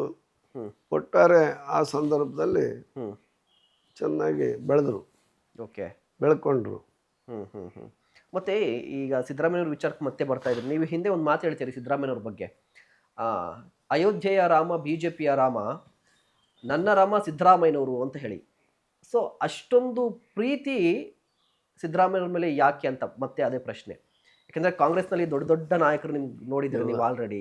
ನಾನು ಬಟ್ ಸಿದ್ದರಾಮಯ್ಯನವರು ಅಂತ ಬಂದಾಗ ವಿಶೇಷವಾದ ಪ್ರೀತಿಯನ್ನು ತೋರಿಸ್ತಾ ಇರ್ತೀನಿ ನೀವು ಅವತ್ತು ಕೂಡ ಅಂತ. ಇಲ್ಲ, ಭಾಳ ದಿನಗಳ ಕಾಲ ನಂತರ ನನ್ನನ್ನು ಯಾರು ಟಿ ವಿಯವ್ರು ಮಾತಾಡ್ಸಿರಲಿಲ್ಲ. ಒಂದು ಪ್ರೆಸ್ ಮೀಟ್ ಮಾಡಿದೆ. ಪ್ರೆಸ್ ಮೀಟ್ ಮಾಡಿ ಆದಮೇಲೆ ಅಲ್ಲಿ ಮಾಧ್ಯಮದ ಸ್ನೇಹಿತರು ಕೇಳಿದರು, ಅಯೋಧ್ಯೆಯಲ್ಲಿ ರಾಮನ ಪ್ರಾಣ ಪ್ರತಿಷ್ಠಾಪನೆ ಆಗ್ತಾಯಿದೆ, ಅದಕ್ಕೆ ಸಿದ್ದರಾಮಯ್ಯನವ್ರಿಗೆ ಇನ್ವಿಟೇಷನ್ ಇಲ್ಲ ಅಂದರು. ಇಲ್ಲ ಇದ್ರೆ ಏನಾಯ್ತು ಬಿಡಿ ಅಂತಂದು ಹೇಳಿದೆ. ಇಲ್ಲ ಇದ್ರೆ ಏನಾಯ್ತು, ಅವರು ಬಿ ಜೆ ಪಿಯವ್ರು ಮಾಡಿದಂಥ ರಾಮ ಮಂದಿರ ಅದು, ಅವ್ರು ಇನ್ವಿಟೇಷನ್ ಕೊಟ್ಟಿಲ್ಲ. ಆಯಿತು, ಇವ್ರು ಬೇಕಾದ್ರೆ ಏನೋ ರಾಮ, ಇವ್ರ ಹೆಸರೇ ರಾಮ, ಸಿದ್ದರಾಮನ ಉಂಡಿಯಲ್ಲಿರ್ತಕ್ಕಂಥ ರಾಮನಿಗೆ ಇವ್ರು ಪೂಜೆ ಮಾಡ್ತಾರೆ. ನಮಗೆ ರಾಮ ಅಂದರೆ ಸಿದ್ದರಾಮಯ್ಯನೇ. ಆ ರೀತಿಯಾಗಿ ಅಭಿಮಾನದಿಂದ ರಾಮ ಅಂದ್ರೆ ನಮಗೆ ರಾಮ ಸಿದ್ದರಾಮಯ್ಯನೇ ಅಂದರೆ ಸಿದ್ದರಾಮಯ್ಯನು ರಾಮರಾಜ್ಯ ಆಗ್ಬೇಕು ಅಂತಂದಿರ್ತದಲ್ಲ, ಅಂಥದ್ದೊಂದು ರಾಮರಾಜ್ಯದ ಕನಸನ್ನು ಕಟ್ತಾ ಇದ್ದಂಥ ಸಿದ್ದರಾಮಯ್ಯ ನಮಗೆ ರಾಮನ ಥರ ಅಂತಂದು ಹೇಳಿದ್ವಿ ನಾವು. ಬಟ್ ನೀವು ಹೇಳ್ತಾ ಇದ್ರಿ 2013ರಿಂದ 2018 ತುಂಬ ಚೆನ್ನಾಗಿತ್ತು ಅಂತ. ಬಟ್ ಸೋತಿದ್ಯಾಕೆ ಕಾಂಗ್ರೆಸ್ ಆಗ? ಅದೇ ಹೇಳ್ತಿದ್ದೀನಲ್ಲ, ಅದು ಆಡಳಿತದ ವಿರೋಧವಾದ ಅಲೆ ಇರುತ್ತೆ. ಆಮೇಲೆ ಮಂತ್ರಿಗಳು ಇವರು ಜನಗಳಿಗೆ ಅದು ಬೇರೆ ಬೇರೆ ಬೇರೆ ಟೈಪ್ ಆಗಿಬಿಡ್ತಾವೆ. ಹಿಂಗಾಗಿ ಹೋಯ್ತು. ಆಮೇಲೆ ಮತ್ತೆ ಬಂದ್ವಲ್ಲ, ಅದೇನೋ ಇದಾಯ್ತು, ಸಮ್ಮಿಶ್ರ ಸರ್ಕಾರ ಬಂತು. ಯಡಿಯೂರಪ್ಪನವರು ಇಲ್ಲಿ ಜನನ ಕರ್ಕೊಂಡು ಹೋಗಿ ಮುಖ್ಯಮಂತ್ರಿ ಆದರು. ಸಿದ್ದರಾಮಯ್ಯವ್ರೆ ಕಳಿಸಿದ್ರು ಅಂತ ಆರೋಪ ಕೂಡ ಇದೆ, ಅದಕ್ಕೇನು ಹೇಳ್ತೀವಿ? ಇಲ್ಲ ಇಲ್ಲ, ಅವರೇ ಕಳಿಸೋದು. ಆಗಿಲ್ಲ. ಅವ್ರು ಕಳಿಸಿಲ್ಲ. ಅವ್ರೇನು ಅಸೆಂಬ್ಲಿಯಲ್ಲಿ ಹೇಳಿದ್ರು ಅವರು, ಅವ್ರು ಏನಾರ ಬಂದ್ರೆ ಕಾಂಗ್ರೆಸ್ನಲ್ಲಿ ನಾವು ಸೇರಿಸ್ಕೊಳ್ಳಲ್ಲ ಅವ್ರನ್ನ.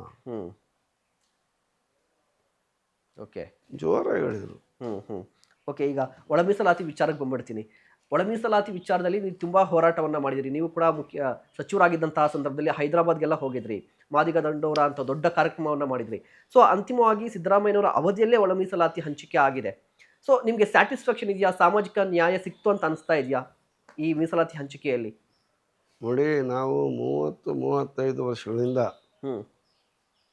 ಆಂಧ್ರದಲ್ಲಿ, ನಾವು ಕರ್ನಾಟಕದಲ್ಲಿ ಒಳ ಮೀಸಲಾತಿ ಆಗಬೇಕು.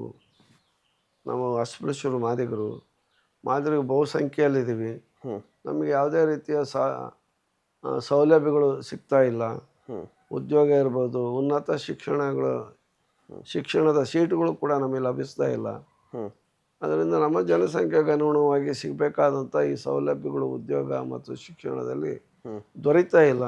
ನಮಗೆ ಒಳ ಮೀಸಲಾತಿ ಆಗಬೇಕು ಅಂತೇಳಿ ಹೋರಾಟ ಮಾಡಿದ್ವಿ. 90ರ ದಶಕದಲ್ಲಿ ಆಂಧ್ರದಲ್ಲಿ ಭಾಳ ದೊಡ್ಡ ಕೃಷ್ಣ ಮಾದಿಗ ಅಂತಕ್ಕಂಥ ಒಬ್ಬ ಬಹುದೊಡ್ಡ ನಾಯಕ ಆವಾಗ ಆಂಧ್ರ ಇತ್ತು ಅಷ್ಟೇ, ತೆಲಂಗಾಣ ಇರಲಿಲ್ಲ. ಆಂಧ್ರದಲ್ಲಿ ಭಾಳ ದೊಡ್ಡ ಹೋರಾಟವನ್ನು ಮಾಡಿದರು. ಆಮೇಲೆ ಅವರು ಮಾಡಿದಂಥ ಸಂದರ್ಭದಲ್ಲಿ ಚಂದ್ರಬಾಬು ನಾಯ್ಡು ಅವರು, ಈಗಿನ ಮುಖ್ಯಮಂತ್ರಿ, ಆಗ ಮುಖ್ಯಮಂತ್ರಿ ಇದ್ದರು, ಹೌದು ಇದು ಅಸಮತೋಲನ ಆಗಿದೆ, ಇವರಿಗೆ ಅನ್ಯಾಯ ಆಗಿದೆ, ಕೆಲವೇ ಜನರು ಮೀಸಲಾತಿಯನ್ನು ಬೆಳೆಸ್ಕೊಳ್ತಾ ಇದ್ದಾರೆ, ಈ ಜನರಿಗೆ ಲಭಿಸ್ತಾ ಇಲ್ಲ, ಇವರು ಹೋರಾಟ ನ್ಯಾಯಸಮ್ಮತವಾಗಿದೆ ಅಂತೇಳಿ ಅವರು ಭಾವಿಸ್ಕೊಂಡು ಅವಾಗ ರಾಮಚಂದ್ರ ರಾವ್ ಅಂತಕ್ಕಂಥ ಒಂದು ಆಯೋಗವನ್ನು ರಚನೆ ಮಾಡಿ ಅದರ ವರದಿಯನ್ನು ತೆಗೆದುಕೊಂಡು ಇವರಿಗೆ ಮೀಸಲಾತಿ ಹಂಚಿಕೆ ಮಾಡಿ ಒಳ ಮೀಸಲಾತಿನ ಜಾರಿ ತಂದುಬಿಡ್ತಾರೆ. 2 ವರ್ಷ ಅಲ್ಲಿನ ಮಾದಿಗರೆಲ್ಲರೂ ದಿನನಿತ್ಯ ಹಬ್ಬನ ಆಚರಿಸ್ತಾರೆ. ಉದ್ಯೋಗ, ಯಾವ ಉದ್ಯೋಗಕ್ಕೆ ಅರ್ಜಿ ಹಾಕಿದ್ರು ಉದ್ಯೋಗ ಸಿಗ್ತಾ ಇದೆ. ಇಂಜಿನಿಯರಿಂಗ್ ಸೀಟ್ ಕೇಳಿದ್ರೆ ಇಂಜಿನಿಯರಿಂಗ್ ಸೀಟು, ಮೆಡಿಕಲ್ ಸೀಟ್ ಕೇಳಿದ್ರೆ ಮೆಡಿಕಲ್ ಸೀಟು, PG ಸೀಟು, ಈಗ ಎಲ್ಲದರಲ್ಲೂ ಕೂಡ ಇವರಿಗೆ ಪಾಲು ನ್ಯಾಯಯುತವಾಗಿ ದೊರಕ್ತಾ ಇರುತ್ತೆ. ಇದನ್ನು ಕಂಡು ಇನ್ನು ಉಳಿದ ಸಮಾಜ ಇತ್ತಲ್ಲ, ಪ್ರಬಲವಾದಂಥ ಮತ್ತೊಂದು ಸಮುದಾಯ, ಇದನ್ನು ಸಹಿಸದೆ ನಾನೇ ತಿನ್ಬೇಕೆಲ್ಲ ಊಟ, ನಾನೇ ಮಾಡ್ಬೇಕು, ಅವ್ರು ಉಪವಾಸ ಇರಬೇಕು ಅನ್ನೋ ಕೆಟ್ಟ ಧೋರಣೆಯನ್ನು ಇಟ್ಕೊಂಡಿರ್ತಕ್ಕಂಥ ಜಾತಿಗಳು ಏನು ಮಾಡಿದರು, ಅದನ್ನು ಹೈಕೋರ್ಟ್ನಲ್ಲಿ ಪ್ರಶ್ನೆ ಮಾಡಿದರು, ಇದು ಸರಿ ಇಲ್ಲ, ಇದನ್ನು ತಪ್ಪಿಸ್ಬೇಕು ಅಂತೇಳಿ. ಅಲ್ಲಿ ಹೈಕೋರ್ಟ್ನಲ್ಲಿ ಸ್ಟೇ ಕೊಡಲಿಲ್ಲ. ಅಲ್ಲಿ ಸುಪ್ರೀಂ ಕೋರ್ಟ್ಗೆ ಹೋಗಿ ಏನೋ ಭಾಳ ಇಲ್ಲ ಸಲ್ಲದ್ದು ಏನೋ ಹೇಳಿ ಸುಪ್ರೀಂ ಕೋರ್ಟಿಂದ ಸ್ಟೇ ಬಂದ್ಬಿಡ್ತು. ಓಕೆ. ಸ್ಟೇ ಅಂದ್ರೆ ಅವ್ರು ಒಂದೇ ಸರ್ತಿಗೆ ಹೇಳ್ಬಿಟ್ರು, ಇಲ್ಲ ಇದನ್ನು ಮಾಡೋ ಅಧಿಕಾರ ರಾಜ್ಯ ಸರ್ಕಾರಕ್ಕಿಲ್ಲ, ಇದನ್ನೇನಾದರೂ ಮಾಡ್ಬೇಕಂದ್ರೆ ಪಾರ್ಲಿಮೆಂಟ್ನಲ್ಲಿ ಬಿಲ್ ಪಾಸಾಗಿ ಆಗಬೇಕು, ಇದು ಮಾಡಿ ಸರಿ ಇಲ್ಲ ಅಂತ ಹೇಳ್ಬಿಟ್ರು ಅವರು. ಪಾಪ ಅವಾಗೇನೋ ಅವ್ರಿಗೆ ಪಾಪ ಒಂದೇ ಸರ್ತಿ ಪ್ರಾಣ ಕಳ್ಕೊಂಡಂಗೆ ಆಗ್ಬಿಡ್ತು ಅವ್ರಿಗೆ. ಭಾರಿ ಇಲಿಬಿಲಿ ಒದ್ದಾಡಿಬಿಟ್ರು ಪಾಪ. ಮತ್ತೆ ಇವರು ಹೋರಾಟ ಬಿಡಲಿಲ್ಲ, ಮತ್ತೆ ಸುಪ್ರೀಂ ಕೋರ್ಟ್ಗೆ ಹೋಗೋದು, ಬೀದಿ ಚಳುವಳಿ ಮಾಡೋದು, ಆಮೇಲೆ ಏನಾದರೂ ಮಾಡಿ ಪಾರ್ಲಿಮೆಂಟ್ಗೆ ಏನಾದ್ರೂ ಈ ಬಿಲ್ಲನ್ನು ತಂದು ಕೊಡ್ರಿ ಅಂತಂದು ಹೇಳ್ತಕ್ಕಂಥದ್ದು ಇವೆಲ್ಲ ಪ್ರಯತ್ನಗಳನ್ನು ಕೂಡ ಮಾಡಿದರು. ಆದರೆ ಅಲ್ಲಿ ಕೆಲವು ರಾಜ್ಯಗಳಲ್ಲಿ ಈ ಒಳ ಮೀಸಲಾತಿ ವಿರುದ್ಧವಾಗಿದ್ದಾರೆ. ಅಲ್ಲಿನ ಪ್ರಬಲವಾದಂಥ ಕೋಮ್ನವ್ರು ಬಿಟ್ಕೊಡಕ್ಕೆ ರೆಡಿಲ್ಲ. ಉತ್ತರ ಪ್ರದೇಶ ಇರ್ಬೋದು, ಬಿಹಾರ, ಇಂಥ ರಾಜ್ಯಗಳಲ್ಲಿ ಕೆಲವೆಲ್ಲ ಕಡೆಗೆ. ಪಂಜಾಬ್ನಲ್ಲಿ ಆಗಿತ್ತು, ಒಳ ಮೀಸಲಾತಿ ಆಗಿತ್ತು, ಹರಿಯಾಣದಲ್ಲಿ ಆಗಿತ್ತು, ಆಮೇಲೆ ಇದು ತಮಿಳುನಾಡಿನಲ್ಲೂ ಕೂಡ ಆಗಿತ್ತು ಒಳ ಮೀಸಲಾತಿ.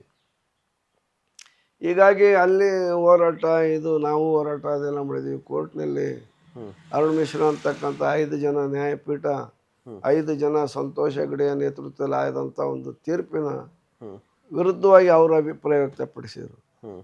ಇರೋದು 15% ಇರುತ್ತೆ ಪರಿಶಿಷ್ಟ ಜಾತಿಯವರಿಗೆ. ಯಾವ ಸಮುದಾಯಕ್ಕೆ ಅದು 15% ಮೀಸಲಾತಿ, ಒಂದೇ ಜಾತಿ ಇಲ್ಲ, ನೂರಾರು ಜಾತಿಗಳಿದಾವೆ. ಎಲ್ಲ ಜಾತಿಗಳು ಸಮಾನವಾಗಿ ಹಂಚಿಕೆ ಆಗ್ತಾ ಇಲ್ಲ, ಅಸಮಾನತೆ ಇದೆ ಅಂತಂದು ಹೇಳ್ತಾ ಇದ್ದಾರೆ. ಅದರಿಂದ ಅವರ ಜನಸಂಖ್ಯೆ, ಅವರ ಹಿಂದುಳಿಕೆ ಆಧಾರದ ಮೇಲೆ ಮಾಡುವಂಥ ಅಧಿಕಾರ ರಾಜ್ಯ ಸರ್ಕಾರಕ್ಕಿದೆ, ಮಾಡ್ಬೋದು ರಾಜ್ಯ ಸರ್ಕಾರ. ಅವರು ಮೀಸಲಾತಿ ಪ್ರಮಾಣವನ್ನು ಹೆಚ್ಚಿಗೆ ಕೇಳ್ತಾ ಇಲ್ಲ, ಕಡಿಮೆ ಕೇಳ್ತಾ ಇಲ್ಲ. ಇದರಲ್ಲಿ ಸರಿಯಾದ ರೀತಿಯಲ್ಲಿ ಹಂಚಿಕೆ ಆಗಬೇಕು, ಸಮಾನವಾಗಿ ಹಂಚಿಕೆ ಆಗಬೇಕು. ಈ ದೃಷ್ಟಿಯಿಂದ ಅವರ ಒಂದು ಬೇಡಿಕೆ ಸರಿ ಇದೆ ಅಂತಕ್ಕಂಥ ಅಭಿಪ್ರಾಯವನ್ನು ಅರುಣ್ ಮಿಶ್ರಾ ಒಳಗೊಂಡ 5 ಜನ ಪೀಠದ ನ್ಯಾಯಾಧೀಶರು ಹೇಳಿದರು. ಆದರೆ ಅದು 5 ಜನರದಾದ್ರೆ ಆಗಲ್ಲ ಅಂತ ಮತ್ತೆ ಮೇಲ್ಮನವಿ 7 ಜನ ನ್ಯಾಯಮೂರ್ತಿಗಳು, ಮುಖ್ಯ ನ್ಯಾಯಮೂರ್ತಿಗಳ ನೇತೃತ್ವದಲ್ಲಿ ಸುದೀರ್ಘವಾಗಿ ವಾದ ವಿವಾದ ಮತ್ತು ಇದು, ಅದರ ಜೊತೆಗೆ ಕೇಂದ್ರ ಸರ್ಕಾರನೂ ಕೂಡ ಸಪೋರ್ಟಿವ್ ಆಗಿತ್ತು. ಒಳ ಮೀಸಲಾತಿ ನೀವು ಅವರಿಗೆ ಮಾಡೋಕ್ಕೆ ನೀವು ಅವಕಾಶ ಕೊಡ್ರಿ ಅಂತೇಳಿ. ಆಗ ಅವರೆಲ್ಲ ಮಾಡಿದರು. ಅದೇ ನಮಗೆ ಬಂದಿದ್ದು 2024 2024 ಆಗಸ್ಟ್ 1ನೇ ತಾರೀಕು ಒಂದು ಬಹುದೊಡ್ಡ ತೀರ್ಪು ಹೊರ ಬಂತು. ಒಳ ಮೀಸಲಾತಿ ಮಾಡುವಂಥ ಅಧಿಕಾರ ರಾಜ್ಯ ಸರ್ಕಾರಕ್ಕಿದೆ. 15%ನಲ್ಲಿ ನೀವು ಕರೆಕ್ಟಾಗಿ ದತ್ತಾಂಶನ ಪಡಿಬೇಕು, ಯಾರು ಹಿಂದುಳಿದಿದ್ದಾರೆ ಅನ್ನೋದನ್ನು ನೋಡಿಬಿಟ್ಟು ಜನಸಂಖ್ಯೆ ಮತ್ತು ಹಿಂದುಳಿಕೆ ಆಧಾರದ ಮೇಲೆ ಮಾಡಿ ಅಂತಂದು ಹೇಳಿದರು. ಓಕೆ. ಆಮೇಲೆ ಅದಕ್ಕಿಂತ ಮುಂಚೆ ನಾವು ಹೋರಾಟ ಎಲ್ಲ ಮಾಡಿಬಿಟ್ಟು ಇಲ್ಲಿ ಸದಾಶಿವ ಆಯೋಗದ ವರದಿನ ಇತ್ತು, ಇದ್ರ ಪ್ರಕಾರ ಮಾಡಿರಿ ಅಂತ ನಾವು ಹೇಳಿದ್ವಿ ಆ ತೀರ್ಪು ಬಂದಾದ್ಮೇಲೆ. ಆದರೆ ಕೆಲವು ಸಮುದಾಯಗಳು ಇಲ್ಲ ಅದು ಸರಿ ಇಲ್ಲ, ಅದು ಮಾಡಿರೋದು ಸರಿ ಇಲ್ಲ, ಹಂಗೆ ಹಿಂಗೆ ಅಂತೇಳಿ ಇಲ್ಲದ ತಕರಾರೆಲ್ಲ ಎತ್ತಿದ್ರು. ನಾವು ಸರಿಯಾಗಿದೆ ಅದನ್ನೇ ಮಾಡಿರಿ ಅಂತ ನಾವು. ಆಮೇಲೆ ಇದು ಮುಖ್ಯಮಂತ್ರಿಗಳು ಇಲ್ಲ ಆಯಿತು, ನಾವು ಈಗೇನು ಈ ತೀರ್ಪು ಬಂದಿದೆಯಲ್ಲ ಅಲ್ಲಿಂದ ಇಲ್ಲಿವರೆಗೂ ನಾವು ಯಾವುದೇ ಹುದ್ದೆಗಳನ್ನು ತುಂಬಲ್ಲ, ಅವನ್ನ ಹಾಗೆ ಹಿಡ್ತೀವಿ, ಕಾದಿರಿಸಿರ್ತೀವಿ. ನೀವು ಇದನ್ನು ಒಂದು ಆಯೋಗನ ಮಾಡಿ, ಮತ್ತೊಂದು ಆಯೋಗ ಮಾಡಿ ನಾವು ಇದನ್ನು ವರದಿ ತರಿಸ್ಕೊಳ್ಳೋಣ ಅಂತಂದೇಳಿ ತೀರ್ಮಾನ ಕೈಗೊಳ್ತಾರೆ. ಆಗ ಜಸ್ಟಿಸ್ ನಾಗಮೋಹನ್ ದಾಸ್ರವರ ನೇತೃತ್ವದಲ್ಲಿ ಸದಸ್ಯ ಪೀಠ ಒಂದು ಅವರೊಬ್ಬರದ ಇದರಲ್ಲಿ ಅದು ಎಲ್ಲ ರೀತಿಯ ಸರ್ವೆ ಮಾಡಿಸ್ತಾರೆ. ಸರ್ವೆ ಬರುತ್ತೆ, ಸರ್ವೆ ರಿಪೋರ್ಟ್ ಕೊಡ್ತಾರೆ, ಎಲ್ಲ ಆಗುತ್ತೆ. ಅದು ಆದಮೇಲೆ ಮತ್ತೆ ಇದು ಸರಿ ಇಲ್ಲ ಅಂತಂದೇಳಿ ತಕರಾರು ಇರ್ತಾರೆ. 2 ನ್ಯಾಯಮೂರ್ತಿಗಳು ಮಾಡಿದಂಥ ವರದಿಗಳನ್ನು ಸರಿ ಇಲ್ಲ ಅಂತಂದೇಳಿ, ಹೀಗಾಗಿ ಕೊನೆಗೆ ಸರ್ಕಾರ ಬೇರೆ ಬೇರೆ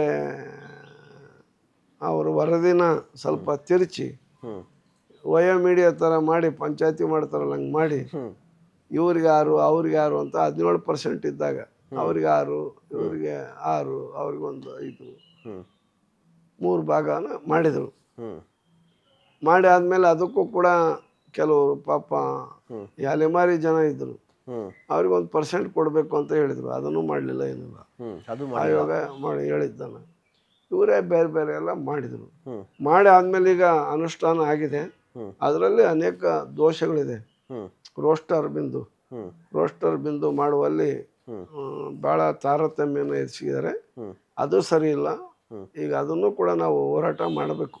ಹ್ಮ್ ಮಾಡಿ ಸರ್ಕಾರದ ಗಮನಕ್ಕೆ ತಂದು ಅದು ಸರಿಪಡಿಸಿ ಅಂತ ಹೇಳಬೇಕು. ಹ್ಮ್ ಎಲ್ಲಿ ತೆಲಂಗಾಣದಲ್ಲಿ ಯಾವ ರೀತಿ ಮಾಡಿದಾರೋ ಅದನ್ನು ಇಲ್ಲಿ ಅದೇ ಮಾದರಿಯಲ್ಲಿ ಮಾಡಿ. ಹ್ಮ್ ಹ್ಮ್ ಆಮೇಲೆ ಹಿಂದೆನೇ ಹಿಂದುಳಿದ ವರ್ಗಗಳ ಹ್ಮ್ ಹಿಂದುಳಿದ ವರ್ಗಗಳ ಮೀಸಲಾತಿ ಕ್ಯಾಟಗರಿ 1, ಕ್ಯಾಟಗರಿ 2, B, A ಹಿಂಗೆಲ್ಲ ಇದೆ. ಹ್ಮ್ ಅದು ಕೂಡ ಒಂದು ಒಳ ಮೀಸಲಾತಿ ಇದ್ದಂಗೆ 800 ಜಾತಿಗಳು ಸೇರಿ ಒಂದೊಂದು ಗುಂಪು ಮಾಡಿದ್ದಾರೆ. ಹ್ಮ್ ಆ ಗುಂಪುಗಳು ಯಾವ ರೀತಿ ಹ್ಮ್ ರೋಸ್ಟರ್ ಮಾಡಿದಾರೋ ಅದೇ ರೀತಿ ನಮಗೆ ಮಾಡಿರಿ ಅಂತ ನಾವು ಕೇಳ್ತಾ ಇದ್ದೀವಿ. ಹ್ಮ್ ಏನೇ ಬೇರೆ ಟೈಪ್ ಮಾಡಿಬಿಡಿದ್ದಾರೆ.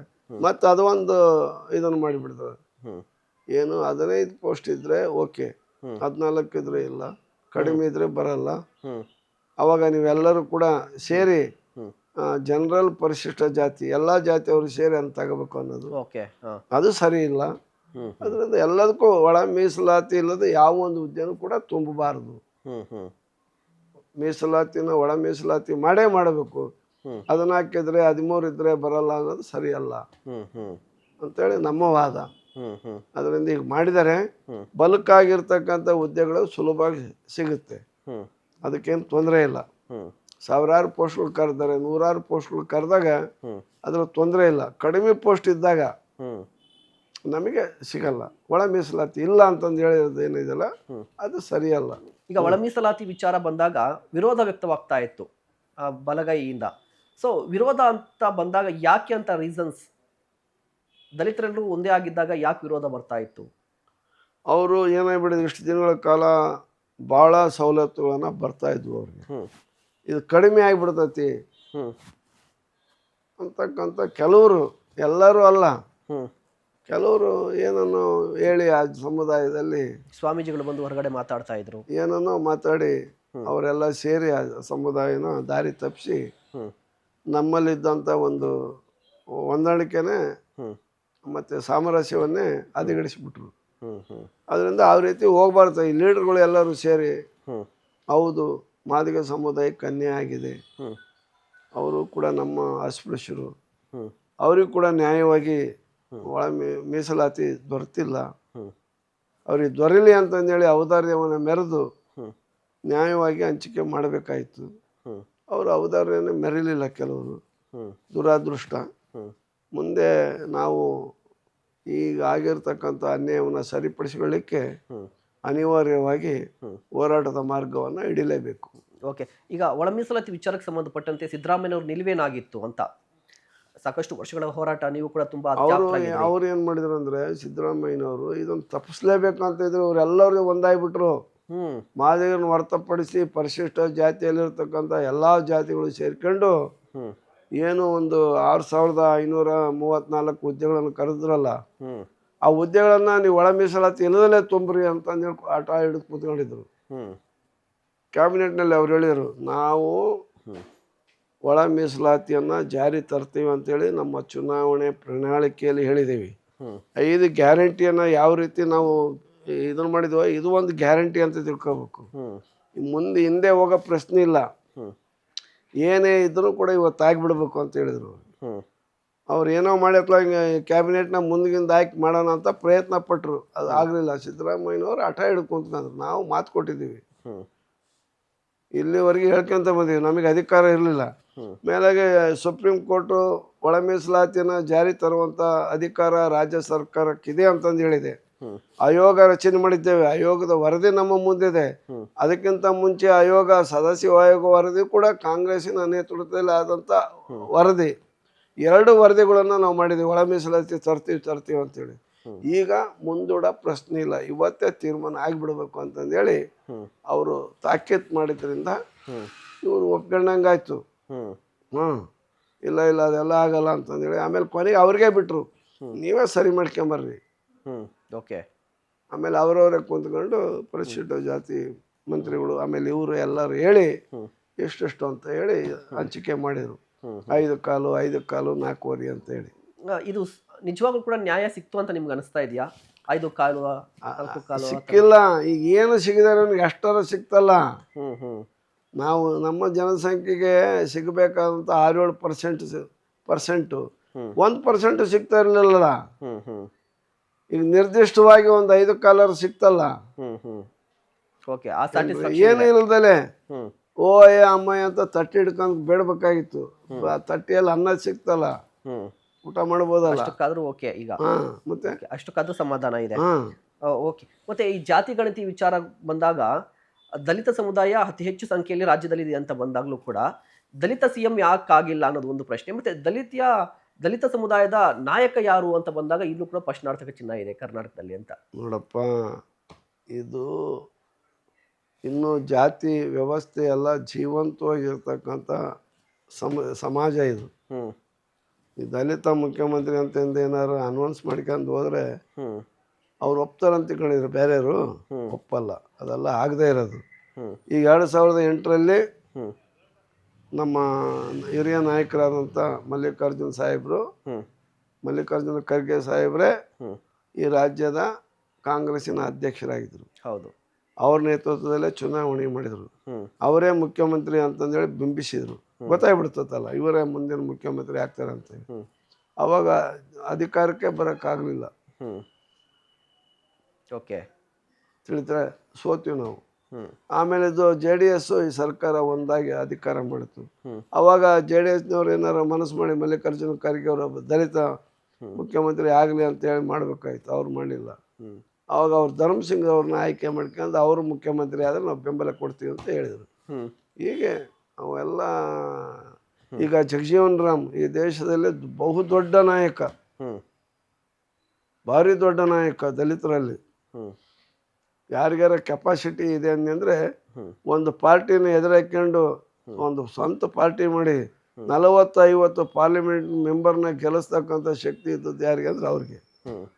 ಇಂದಿರಾ ಗಾಂಧಿ ವಿರುದ್ಧ ಮಾಡ್ಕೊಂಡು ಬೇರೆ ಪಾರ್ಟಿ ಕಟ್ಕೊಂಡು ಇದನ್ನು ಮಾಡಿದರು.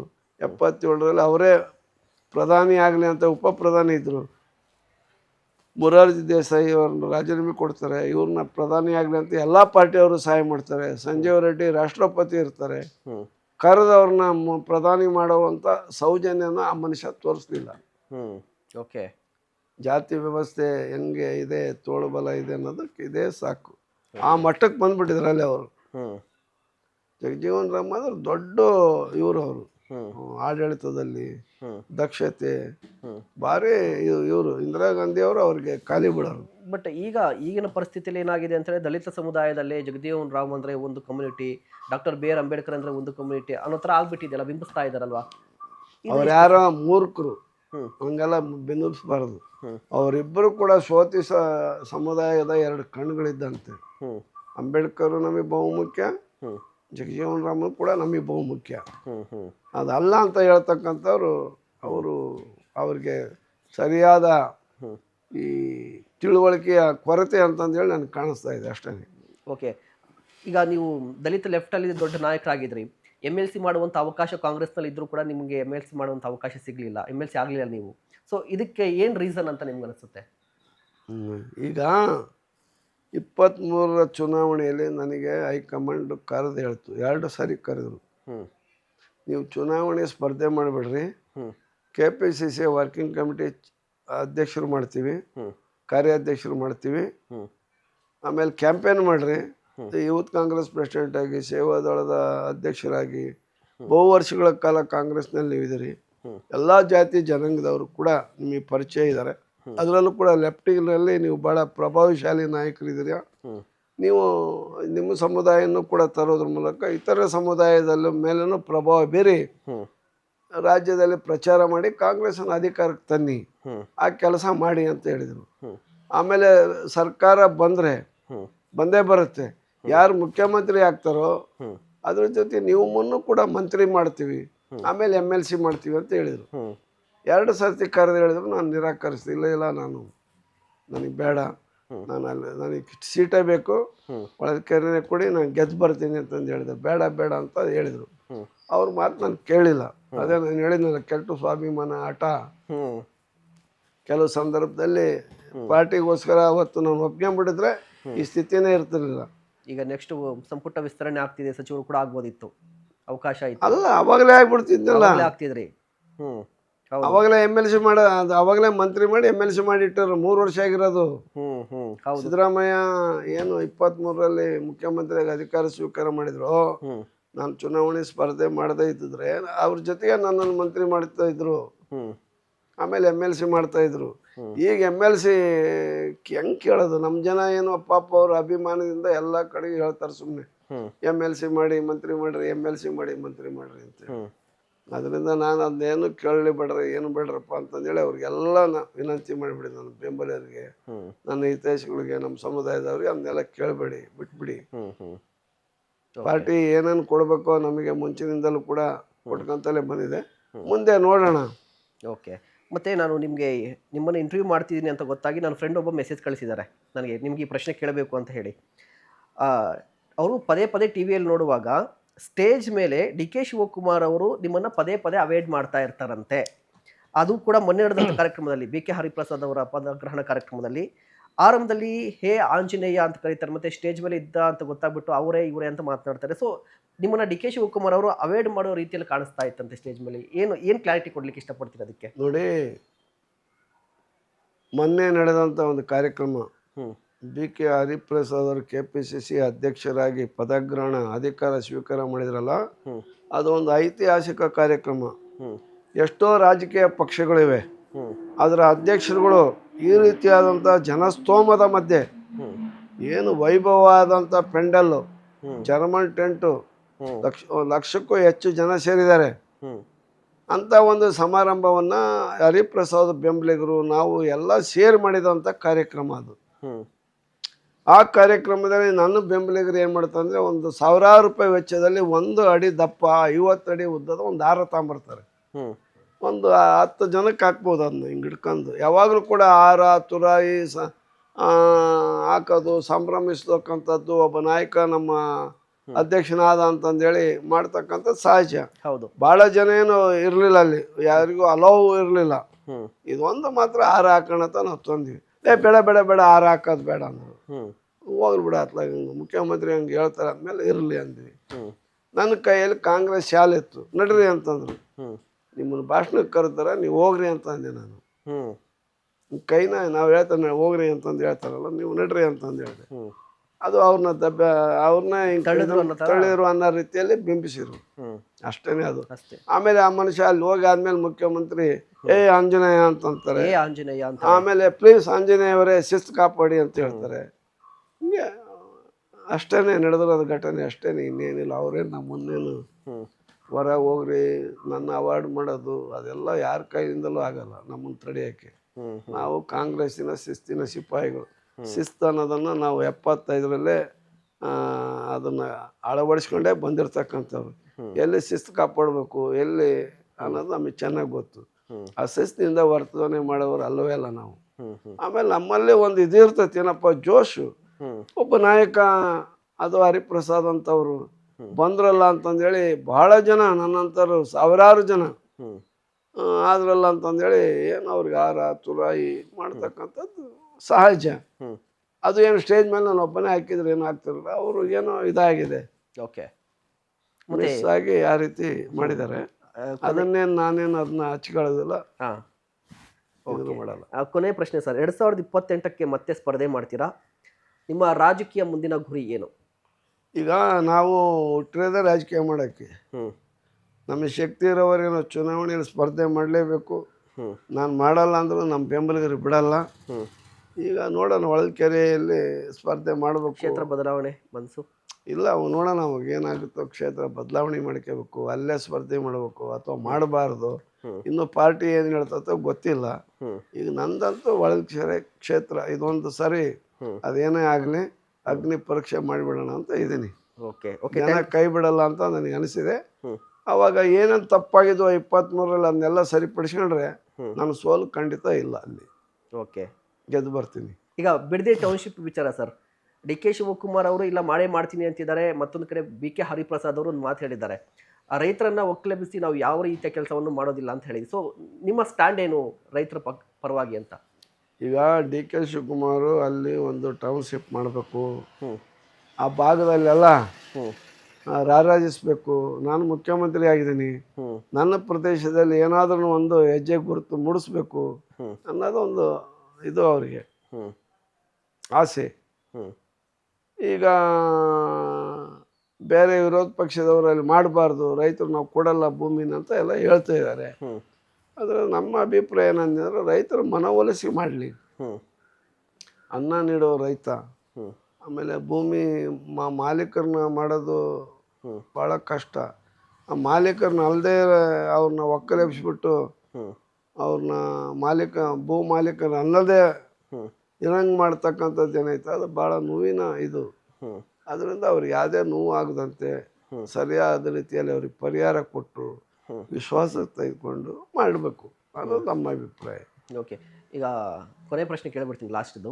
2029 ಲೋಕಸಭಾ ಚುನಾವಣೆ. ಸೊ ಏನು ನಿರೀಕ್ಷೆ ಇದೆ? ರಾಹುಲ್ ಗಾಂಧಿ ಅವರು ಪ್ರಧಾನಿ ಆಗ್ತಾರೆ ಅಂತ ಕಾಂಗ್ರೆಸ್ನ ಬೆಂಬಲಿಗರು ಕಾರ್ಯಕರ್ತರು ಹೇಳ್ತಾ ಇದ್ದಾರೆ. ಸೊ ಸುದೀರ್ಘವಾಗಿ ರಾಜಕಾರಣವನ್ನು ನೀವು ಕೂಡ ನೋಡ್ಕೊಂಡು ಬಂದಿದ್ದೀರಿ. ಸೊ ಏನು ನಿರೀಕ್ಷೆ ಇದೆ, ಏನು ಎಕ್ಸ್ಪೆಕ್ಟ್ ಮಾಡ್ತಾ ಇದ್ರಿ ರಾಹುಲ್ ಗಾಂಧಿ ಅವರ ನಾಯಕತ್ವದ ಬಗ್ಗೆ ಒಂದು ಮಾತು? ಈಗ ರಾಹುಲ್ ಗಾಂಧಿ ವಿರೋಧ ಪಕ್ಷದ ನಾಯಕರಿದ್ದಾರೆ. ಆಮೇಲೆ ಅವ್ರಿಗೂ ಕೂಡ ಅವ್ರಿಗೆ ನೋಡಿ, ನಾನು ಹೇಳ್ತಾ ಇದ್ದೀನಿ, ಏನು ಮನಮೋಹನ್ ಸಿಂಗ್ ಅವರು 2 ಅವಧಿಯಲ್ಲಿ ಪ್ರಧಾನಮಂತ್ರಿ ಆದ್ರಲ್ಲ, ಆ ಅವಧಿಯಲ್ಲಿ ಇವರು ಉಪ ಪ್ರಧಾನಿ ಆಗ್ಬೋದಾಯಿತು, ಮಂತ್ರಿ ಆಗ್ಬೋದಾಯಿತು. ರಾಹುಲ್ ಗಾಂಧಿ ಅವರು ಮಂತ್ರಿನೂ ಆಗಲಿಲ್ಲ. ಕೊನೆಗೆ ಇನ್ನೊಂದು ಅವಧಿಯಲ್ಲಿ ಬೇಕಾದ್ರೆ ಪ್ರಧಾನಮಂತ್ರಿನೇ ಬೇಕಾದ್ರೆ ಆಗ್ಬೋದಾಗಿತ್ತು. ಹೌದು, ಅವಾಗ ಆಗಲೇ ಇಲ್ಲ. ಆಮೇಲೆ ಸೋನಿಯಾ ಗಾಂಧಿ ಅವರು ಪ್ರಧಾನಮಂತ್ರಿ ಆಗ್ರಿ ಅಂತ ಕೇಳಿದರು. ಅವರು ನಾನು ಆಗಲ್ಲ ಅಂತಂದೇಳಿ ಮನಮೋಹನ್ ಸಿಂಗ್ರ ಹೆಸರನ್ನ ಪ್ರಪೋಸಲ್ ಮಾಡಿ ಅವನ್ನ 10 ವರ್ಷಗಳ ಕಾಲ ಈ ದೇಶದ ಪ್ರಧಾನಿಯನ್ನಾಗಿ ಮಾಡಿದರು. ಅದರಿಂದ ರಾಹುಲ್ ಗಾಂಧಿ ಅವ್ರಿಗೂ ಕೂಡ ಒಂದು ಅವಕಾಶ ಸಿಗಬಹುದು, ಸಿಗಲಿ ಅನ್ನೋದೇ ನಮ್ಮಿದು. ಓಕೆ, ಜನ ಏನು ಮಾಡ್ತಾರೆ ನೋಡೋಣ 29ಕ್ಕೆ. ಮತ್ತು ಇತ್ತೀಚೆಗೆ ಒಂದು ಆರೋಪ, ರಾಮನ ಹುಂಡಿ, ಅಯೋಧ್ಯೆಯ ರಾಮನ ಹುಂಡಿಯಲ್ಲಿ ಲೂಟಿ ಆಗಿದೆ ಅಂತ ಹೇಳಿ. ಸೊ BJP ದೊಡ್ಡ ಅಜೆಂಡಾವನ್ನು ಸೆಟ್ ಮಾಡಿತ್ತು, ರಾಮ ಮಂದಿರ ಅಂತ ಹೇಳಿ. ಈಗ ರಾಮ ಮಂದಿರದಲ್ಲಿ ಲೂಟಿ ಆಗಿದೆ, 200 ಕೋಟಿ ಕಳುವಾಗಿದೆ. ಸೊ ಇದಕ್ಕೇನು ಹೇಳ್ತೀವಿ? ಎಲ್ಲ ಹುಂಡಿಯಲ್ಲಿ ಕಳುವು ಆಗ್ತಾ ಇರ್ತೈತೆ ರೀ. ಬರೀ ಅಲ್ಲೇ ಯಾಕೆ, ತಿರುಪತಿಯಲ್ಲೂ ಕಳ್ತನ ಆಗಿದೆ. ಎಲ್ಲೆಲ್ಲಿ ಭಾಳ ಹಣ ಸಂಗ್ರಹವಾಗುತ್ತೋ ಅಲ್ಲೆಲ್ಲ ಕಳ್ತನ ಇದ್ದೇ ಇರುತ್ತೆ. ಅದು ಕಳ್ತನ ನಿಯಂತ್ರಣ ಮಾಡ್ಬೇಕು ಅಷ್ಟೇ. ಇದಕ್ಕೆ ಬೇರೆ ಆಯಾಮ ಕೂಡ ಅವಶ್ಯಕತೆ ಇಲ್ಲ. ಅಲ್ಲ, ಆಗಲ್ಲ. ಅಲ್ಲಿ ಇವರು ಭಾಳ ಭದ್ರತೆ ಇಟ್ಕೊಂಡು, ಆಮೇಲೆ ಯಾರು ರಾಮ ರಾಮ ಅಂತಂದೇಳಿ ಜಪ ಮಾಡಿ ರಾಮ ಮಂದಿರ ಆಗಬೇಕು ಅಂತ ಇದ್ರು, ಅವರೇ ಅದರಲ್ಲಿ ಅಪರಾಧಿಗಳಾಗಿರೋದು ದುರಾದೃಷ್ಟ. ಅದು ಆಗಬಾರ್ದಾಗಿತ್ತು.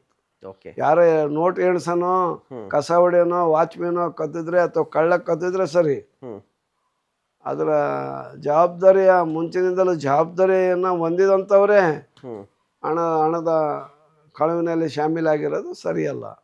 ಪೂರ ತನಿಖೆ ಆಗಲಿ, ಯಾರು ತಪ್ಪಿದಾರೆ ಅವ್ರಿಗೆ ಶಿಕ್ಷೆ ಕೊಡಿಸುವಂಥ ಕೆಲಸ ಉತ್ತರ ಪ್ರದೇಶ ಸರ್ಕಾರ ಮಾಡಬೇಕು. Okay okay, thank you so much sir, ತಮ್ಮ ಟೈಮ್ಗೆ thank you so much. Thank you. ವೀಕ್ಷಕರಲ್ಲಿ ನೋಡಿದ್ರಲ್ವಾ, ಇದು ಎಚ್ ಆಂಜನೇಯ ಅವರ ಮನದಾಳದ ಮಾತು. ಇಂತಹ ಮತ್ತಷ್ಟು ಕಂಟೆಂಟ್ಗಾಗಿ ನೋಡ್ತಾ ಇರಿ ಸುಮನ್ ಟಿವಿ ಕನ್ನಡ. ನಮಸ್ಕಾರ.